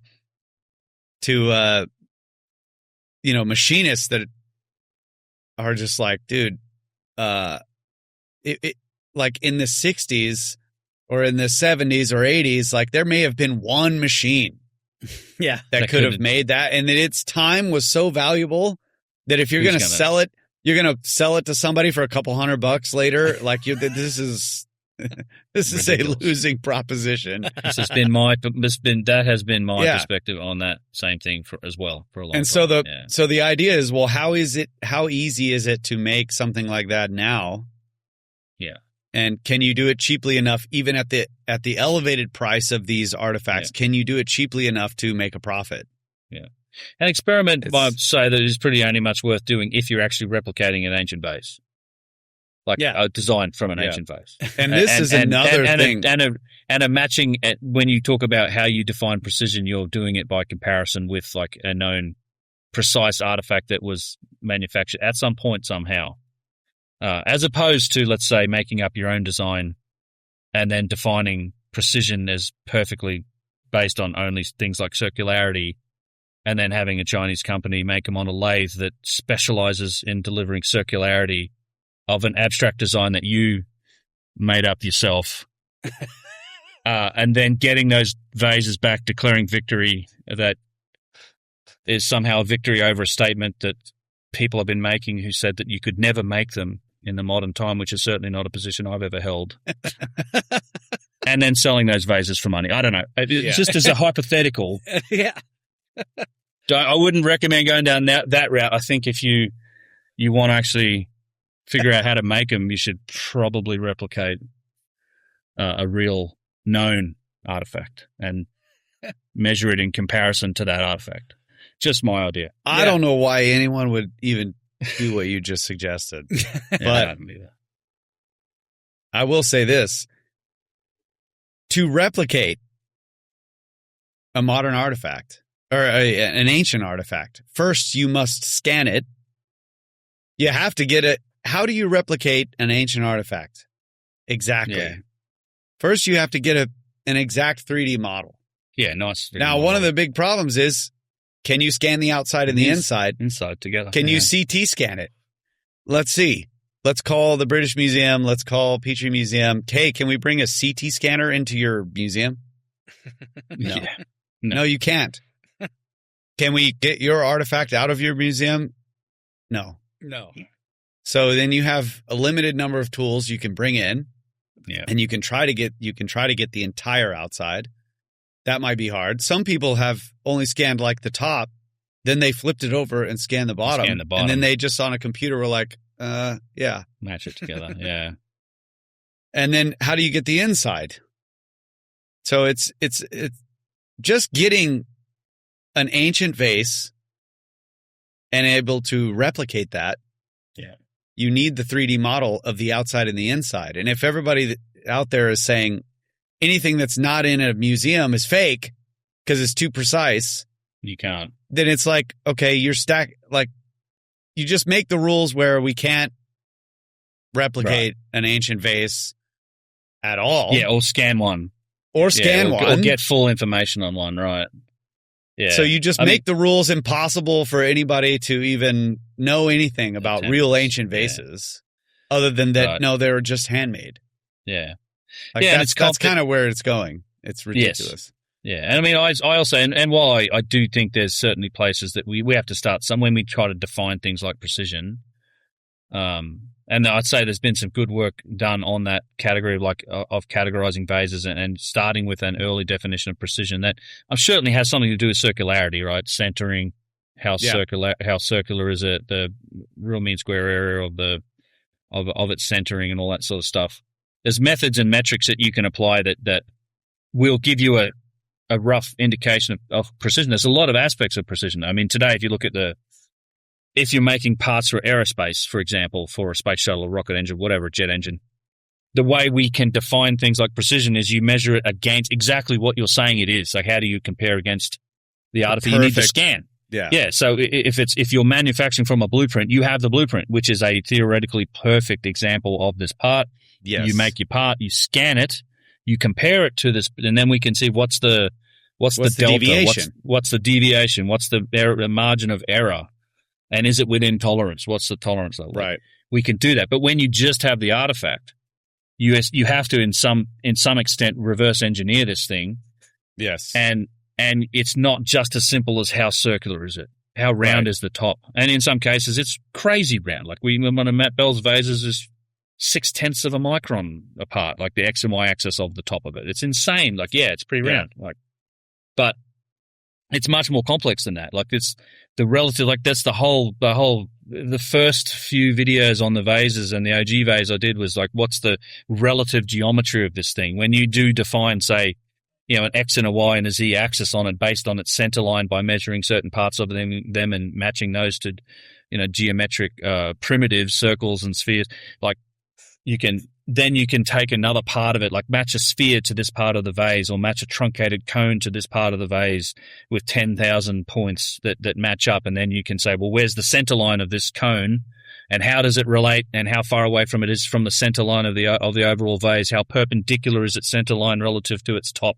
So there's all these really kind of complex metrics for defining how precise it is, and relative geometry is an aspect of that. You might do something else like take a vase into a metrology lab like we did in Danville and actually do things like, use precision calipers and dials to measure things like wall thickness and then go around that vase at a certain height and you compare like, okay, if it's whatever, it's 1/4 of an inch thick here or it's 2 millimeters thick here at other points, how close is that? How consistent is that wall thickness? And if it's within 1,000th of an inch, that's pretty good. Like there's a lot of different ways to define precision. So again, there's a lot of nuance to this whole area, but for sure, a lot of those attributes are things we do know right now, and that's the purpose of testing the handmade and understanding what it takes to make them by hand as well as by machine is what does it take to hit those markers? Can you get even close with the handmade examples? And certainly everything we've seen to date suggests no. Yeah, not even close. So that's the intent. We're trying to find out. There's another difficulty because if you have one artifact, like you're talking about this, all these different ways you can analyze one artifact, right? You're measuring it against itself. Yeah. But let's say, so if you're gonna set it up on a table and you're gonna say, okay, now it's roughly vertical. The z-axis is perfectly vertical. Compared to what? Just itself. The top. But now you have, let's imagine you have like a bucket full of bolts and screws. You got pan heads, you got hex heads, you got tapered heads, you got flat heads, ridged, washered, all these different types of screw. Every single one of them is different in this bucket of screws. And you want to align them, you want to set them up and say, well, this is the way this is the bottom, and it's going to be standing this way. Well, like you look in the bucket and every one of them's a little bit different. The top is round on some of them. They're okay. How do you stand it up straight? So it's the same thing with the vases. You have to have, in order to do a comparative analysis of all of them, you have to have the exact same methodology for standing every single one of them up. Right. Okay. Yeah. Then you can say, I'm going to run the same analysis on every bolt and screw. I'm not going to arbitrarily say, well, this one that's vertical. And then this one, well, it's okay. Well, that's vertical. So now, like, cause that introduces some arbitrary judgment. Yeah. So with the vases, we know the spinners, they have round bottoms. Well, what is sitting straight upright? Yeah. You know, the ones that have flat bottoms, there are just so many different types. Pointed. So some of them are pointed on the bottom. Some of them are pointed. Yeah, some of them are pointed, right. Yeah. So now you flip that one. Oh, I can't stand it up here. So I'm going to flip it on its head and I'm going to scan it and I'm going to use some arbitrary, well, that's vertical. Well, no, that was the top. That was the top. You made the top. The bottom. The base, the bottom, and then you use that to compare its circularity every and measurement concentration relative to that. Yeah, exactly. Plane. So to do this is the much bigger difficulty in this space, and that's why I'm using like a bucket of screws and bolts, because every single one of them is different. Yeah, you have to have something that removes this arbitrary, like I'm going to stand it upright, and then analyze its geometry. Yeah. What is upright? Yeah. And if I think to summarize a lot of this, and you tell me, because you're closer to it than me, but if I could speak on behalf of, let's say, the Artifact Foundation on this, and I'm not part of it, but I'm close to it. You're closer, you're part of it. It's the people that are claiming these results and these analyses, and and I've certainly said it in my work that there's been almost 100 vases scanned. It's just the methodologies that we're describing, that Kyle's describing here, as well specifically as to how you analyze these scans. Getting the scans right is one thing, and the complete scans, and then defining that methodology and doing it right, and making it transparent, that's all coming, right? This is the methodology is going to be published and testable, I think, and then the results are coming. I mean, this stuff does take time. It's complicated. It's not as simple. And from multiple different disciplines too. Yes, and it's coming from. So yeah, I'm very much eagerly awaiting these results as well, because there's been a lot of discussion about particularly the vases in the Petrie Museum, which, in my opinion, and having also been visiting with you guys and Adam and other museums where there's been access granted, places like the Boston Museum of Fine Arts, I can tell you, and you even saw from the pictures Russ showed earlier from the British Museum, I mean, there are certainly incredible examples out there in those museum collections. Artifact Foundation just left the British Museum. They added 3 days. Fantastic. Oh, that's fantastic. Yeah, I didn't know that. I knew that was going to happen. Adam just got home today. Oh, that's sweet. Wow. So dude, that's great. So this is, and the Turin Museum is part of that. I think that was at the Philadelphia, or there's another American museum, not just Boston, but another one that had also been scanned, and hopefully the intent is, it's DC or something maybe. It was in. I thought it was in New York. They did Boston, and they also did one in New Jersey, maybe. I can't remember. So that's in my. I know I've talked about it in the past. I think it's actually in that article I wrote. If people are interested in the nuance of some of the arguments that are being made around this, I do have a huge article on my website, just UnchartedX.com. You'll see it, like ancient vases are fake again, like article where it's just I get into the nuance of some of the things that have been said about this, and try to explain. I feel like it's a summary of some of the stuff that's been in all my content, but I wanted to address it specifically because I typically get named as the vase guy, even though I'm just documenting the efforts of others. But yeah, it's coming, and I hope, my great hope is that this whole project, and it seems to be happening, in that once access is granted from several prestigious institutions, we're starting to see some of this work. It's happening at the level that you might expect to happen within academia, and hopefully, not only are you guys like scanning and preserving digitally preserving these vases forever with super high quality, high resolution scans, it may also reveal a whole bunch more about, the amazing nature of these things and how they were made. And hopefully that leads to more and more access, and an established methodology that gets us more and more results. The data set gets bigger and bigger, and we can only stand to learn more. Like, I don't understand why anyone would oppose these efforts. I mean, it's literally just trying to learn more about these things and follow the evidence to where it goes. Yeah. I got to give a shout out to Kato Ipoka. Yep. Carrots. He's a just meticulous engineer.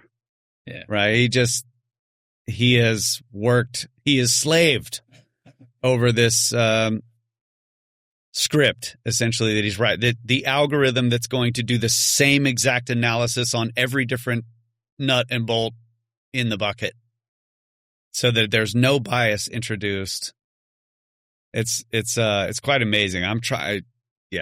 So he's doing a lot of work on that front. Ancient Technology Podcast, I think is the name of his channel, Karo Ipoka.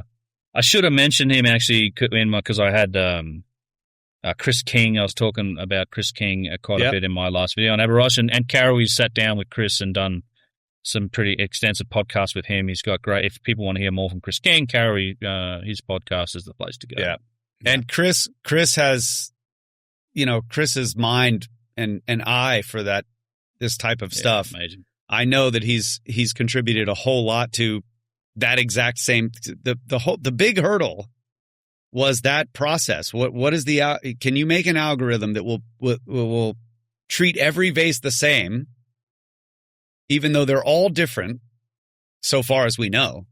Yeah, and do the analysis properly. And Chris King was a part of that. Adam Kadoui, these guys are kicking ass. I was just carrying stuff. I took some pictures. I did some photogrammetry, which actually I carried some things. Yeah, Russ saved our asses. Yeah. No, but the photogrammetry is another part and there's other people. I mean, there's a lot of people contributing to this, and it's all going to come out at some point. When it's ready. It's great work. When it's ready and robust. Yeah. And irrefutable. And we're getting close to the end here. And I would pose the question, like, what is so bad about the idea of a precursor civilization? Like, how would this destroy archaeology? Like, if you just say, oh, look, there's actually an older civilization. It's racist. Yeah, maybe that's it. It could. I do think that there are political considerations. I mean, there absolutely are. I mean, like, yeah, bro, we're in the golden age. Yeah. Okay. There can't have been a previous one that fell, because this is. I know. I'm just saying, but it. And there's like, I think what Petrie was trying to say was, what if the ancient Egyptians, the dynastic ones, were just far more advanced than we give them credit for? The old ones. Possibility, for sure. Yeah. This is like, we were saying this earlier in the show, that Petrie was not trying to put these objects that he was looking at outside of the standard timeline. No. He was just saying they were using jeweled tools. In other words, something we don't have evidence for in the archaeological record, but the tools themselves don't exist, and yet here we have these artifacts. And so he was saying maybe the Old Kingdom dynastics were far more advanced than we give them credit for. And then you have things like the Antikythera mechanism. This object cannot be explained with anything that we understand archaeologically or even textually from the ancient Greeks. You just can't fucking build that thing with any methods, tools, or anything else that we know from the ancient Greeks, but due to the empirical study of archaeology of that civilization. It can't be made by them in the model that we have of them now. Yeah. So it's an outlier, and yet there it is amongst a bunch of other objects in this shipwreck, and it's probably an artifact of a precursor civilization. It's probably. They have it, just like the dynastic Egyptians did. They treasured it as something ancient that existed before them, right? Which you would totally do if you had. I mean, it's why we found ancient vases in Syria like 2000, you know what I mean? They're buried with some other thing in Syria like thousands of years after the Old Kingdom. And then people treasured them. You go with the logistics, like the amount of granite at Giza is ridiculous, right? I try to make that point. Yeah, I know. But this is another thing that Ben's planning on doing. So we've been seeing him like work up to it. Like, so yeah, there's so much granite. Even if you say, well, they could put these things on sleds and push them around. I'm sorry, there's too much. Yeah. There's too much granite that had to be cut and fitted and moved and quarried. And then just you go with the size. There are some statues in Egypt that are just too fucking big. The Baalbek blocks, stones. They're too big. They're too big. No one can move them. No, not with primitive methods or anything else. I mean, it's just no one's done it. Like not with primitive methods. That's the trick. And there's not with no those road, methods, and right? even then, you see this in Peru as well. They're like, where was the road for Baalbek? Here's the quarry. There's not really a fucking road. If we were going to move those things today, we'd build a gigantic highway. There'd be a place to get, you'd have to build something to transport the block. We could do it, but we would have to build a whole bunch of special stuff. In Peru, it's the same thing. They're moving enormous blocks from a mountain down to the valley and back up a mountain, and there's not really a good road. It's just the place going down used the to be called in the ancient tongue it was called ball bearing. Ball bearing. That's how they got it over just there. roll them on balls. And slowly over time. So it's the same thing. You go back to Egypt, the unfinished obelisk. How were they planning to move this? Somebody was cutting that thing out because they were like, yeah, we can move it. Step one is how you get it out of the trench. Yeah. Do that. So show me there's that. Plenty of anomalies. You float it with liquid mercury. Yeah, that obviously. point to... Yeah, liquid mercury, you float the thing down. On a 30-degree angle. Yeah.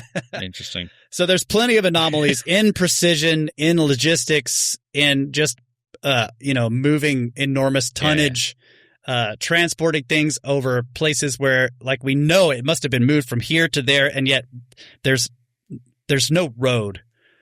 There's no path that was made to transport these things, and it's not just in Egypt. There's lots of it. It's concentrated in Egypt, but this stuff exists in multiple places around the world, and these are the things that people like us say, this points to a precursor civilization that was far more advanced than these cultures that came later, found their stuff, and tried to emulate them. Right. I don't think this is a huge problematic idea. And then you have, like, the last thing I wanted to bring up is Hamlet's Mill. So we mentioned, like, Velikovsky is working from the myths. Ben, in some cases, is working from the myths. Graham Hancock was certainly working from the myths. He did a lot of research into the mythology of the various cultures that he went to around the world.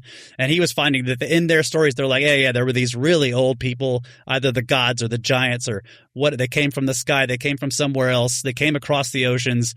They taught things or they built amazing things, and then they went away, right?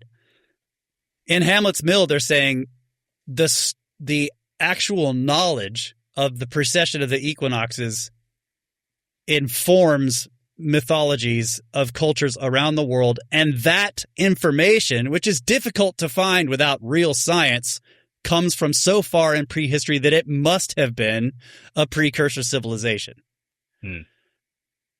And that's academic. That book is purely it's two academics writing a book, and it's just totally ignored. So, like this was, Ben was saying, that when there's really strong evidence for a precursor civilization, they're just like, well, it's just, no, I'm not going to even look at that.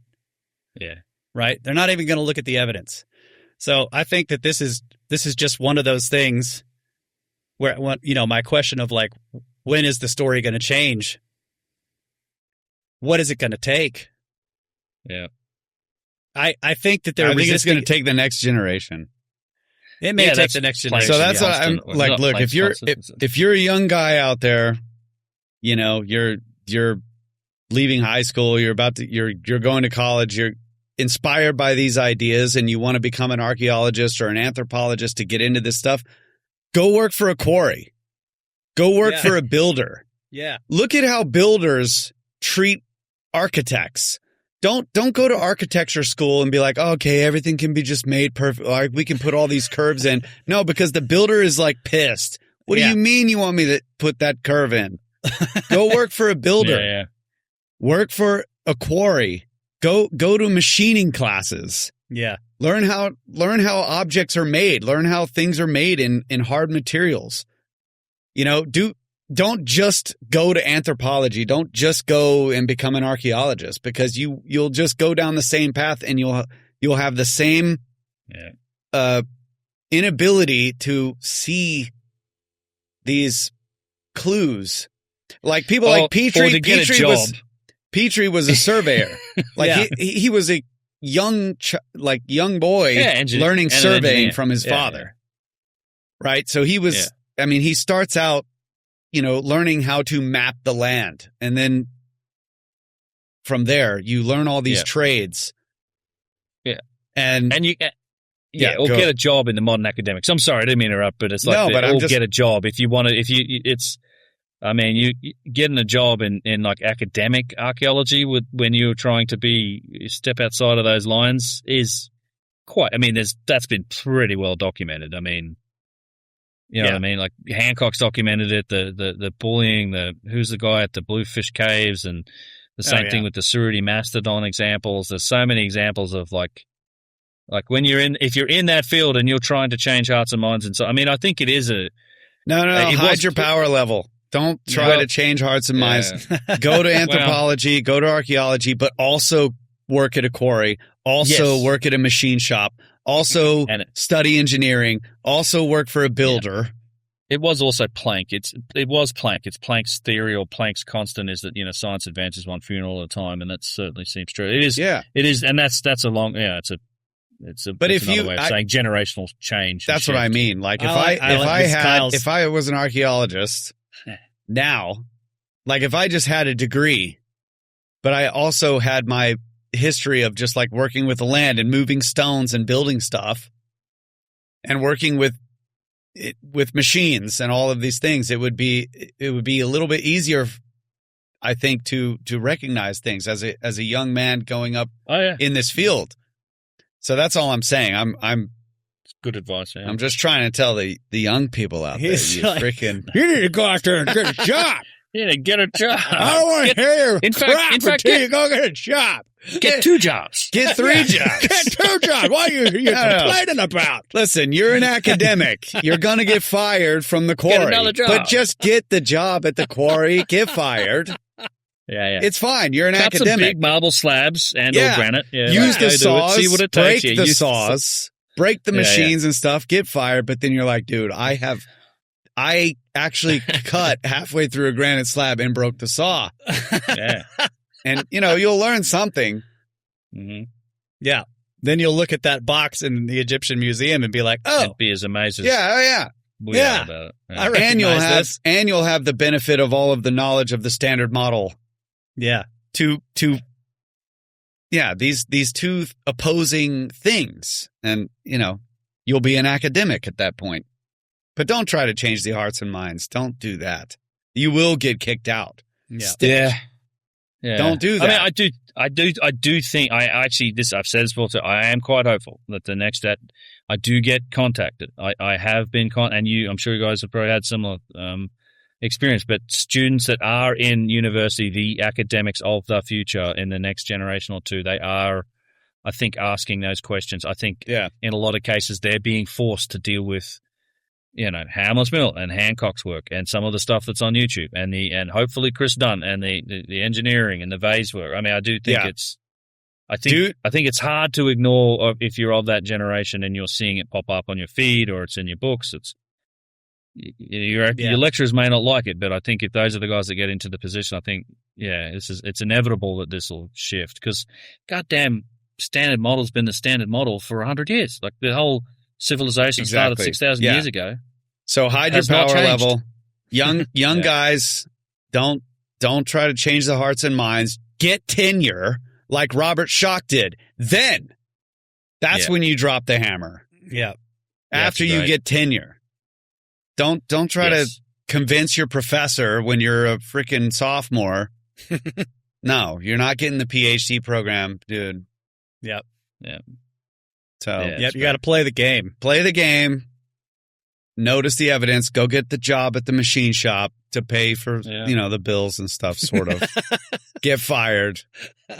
Seriously, though. Honestly, I mean, it's funny, but I'm serious. Like, this is what we need. Look at Petrie. Like, Petrie knew all the trades, dude. He knew all the trades. Yeah. Yeah. Man, you're right. This is why he was able to see these things. So. Yeah, we're doing a bit of an end run. I feel like there's still a bit of an end run happening around. I don't know how relevant. I mean, it's got. I would like to see the academic side of it change too. I'm just at the point where I'm not sure I need them. I'm not that interested in. I mean, I don't think putting my name on a scientific paper about anything around vase related stuff would help. I just think it's just fodder for criticism. I'm not because saying I'm the lunatic who says it's all ancient civilizations. Yeah, well, you got your lane, bro. It's cool. Sure, I know that, but I'm not saying you need them or we need them or whatever. Like we're obviously working on this in our own heads and together cooperatively with other people doing this. But imagine if you had like the institutional pressure of archaeology actually like, okay, let's actually look into this idea. Yeah, this is take it seriously and go after what we it. Want.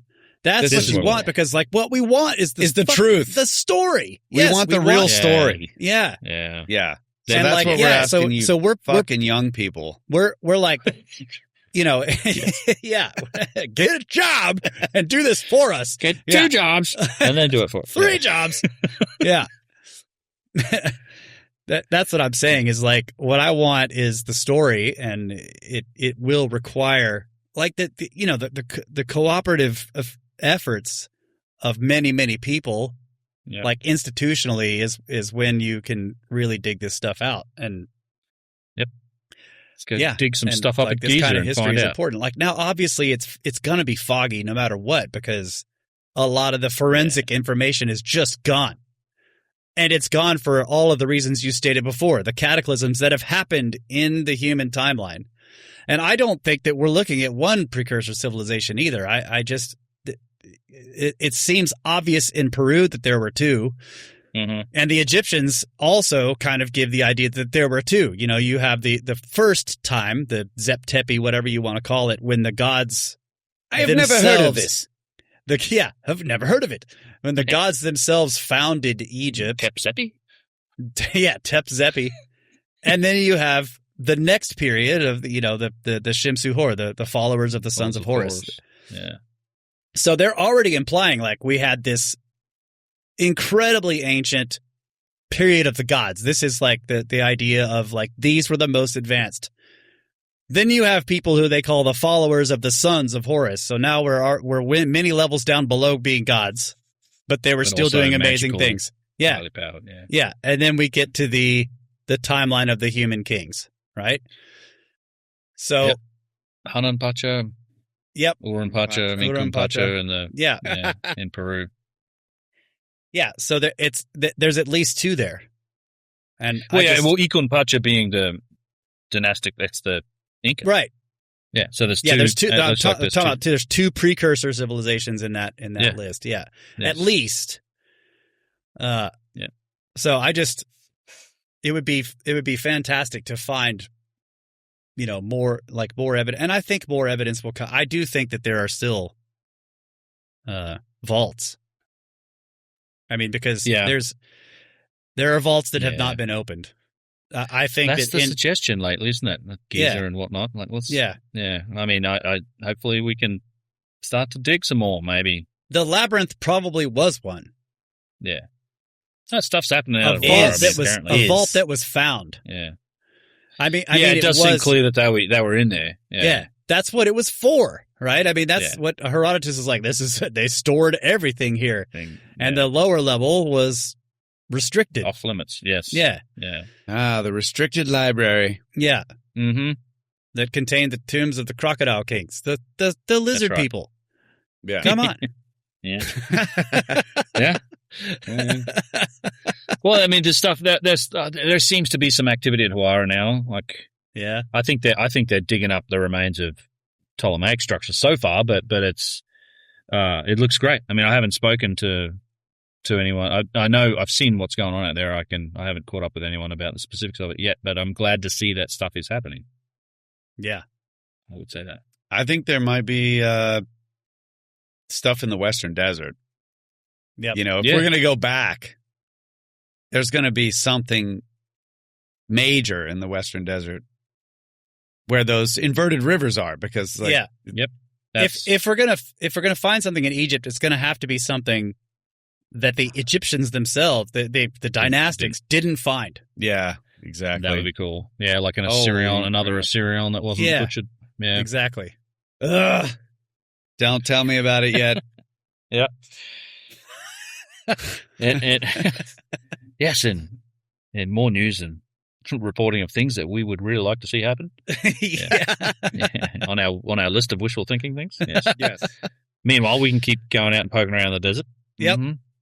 Which It's is a big- what's happening. It's a big desert, as Yusuf says. That is a huge desert. Yes. Thank you, it's a Yusuf. big- Yeah. I was going to say, come All and right. see it with us. We're still going in December. We've got some spots available in December. We'll probably be doing another one March, April next year. I don't know yet, but for sure, December is open with a few spots left. It'll be an epic trip. Yep. Many Yeah, if you're special interested. permissions. Yeah, if you're interested, links Check the below. show notes. Yep. UnchartedX.com/primordial2026 if you want to see the details. Except if your name is Jansky. That last email, just don't even come. Don't even come to the December trip, Jansky. I need to check my email. Or is it one that was sent to you? Yeah. Don't worry about it. Okay. I just I'll handled handle it. I won't. Just handled it. Thank you, bro. Kyle is in charge. Yeah. So, Thanks, Ben. yeah. Thank you. Been a bro. great time Yeah, guys, hanging out. thanks. Always a It's been good minute, chat. So thank you Yep. for the invite. This will UnchartedX.com. indeed. And you can find them on YouTube. Just search UnchartedX. It's there. And thanks to everybody for following the Brothers of the Serpent podcast and the UnchartedX viewers as well. We really appreciate all the support you guys give us Yep, in indeed. time, talent, treasure, and just eyeballs and ears. Thank you guys so Indeed. much. We really appreciate it, and we love you. Always have. All right. Always will. Good night, Adamo. Get back to work. Yes. Yes. R.I.P. Dvorak. Yes. R.I.P. Dvorak. R.I.P. Dvorak. Ah. Yeah.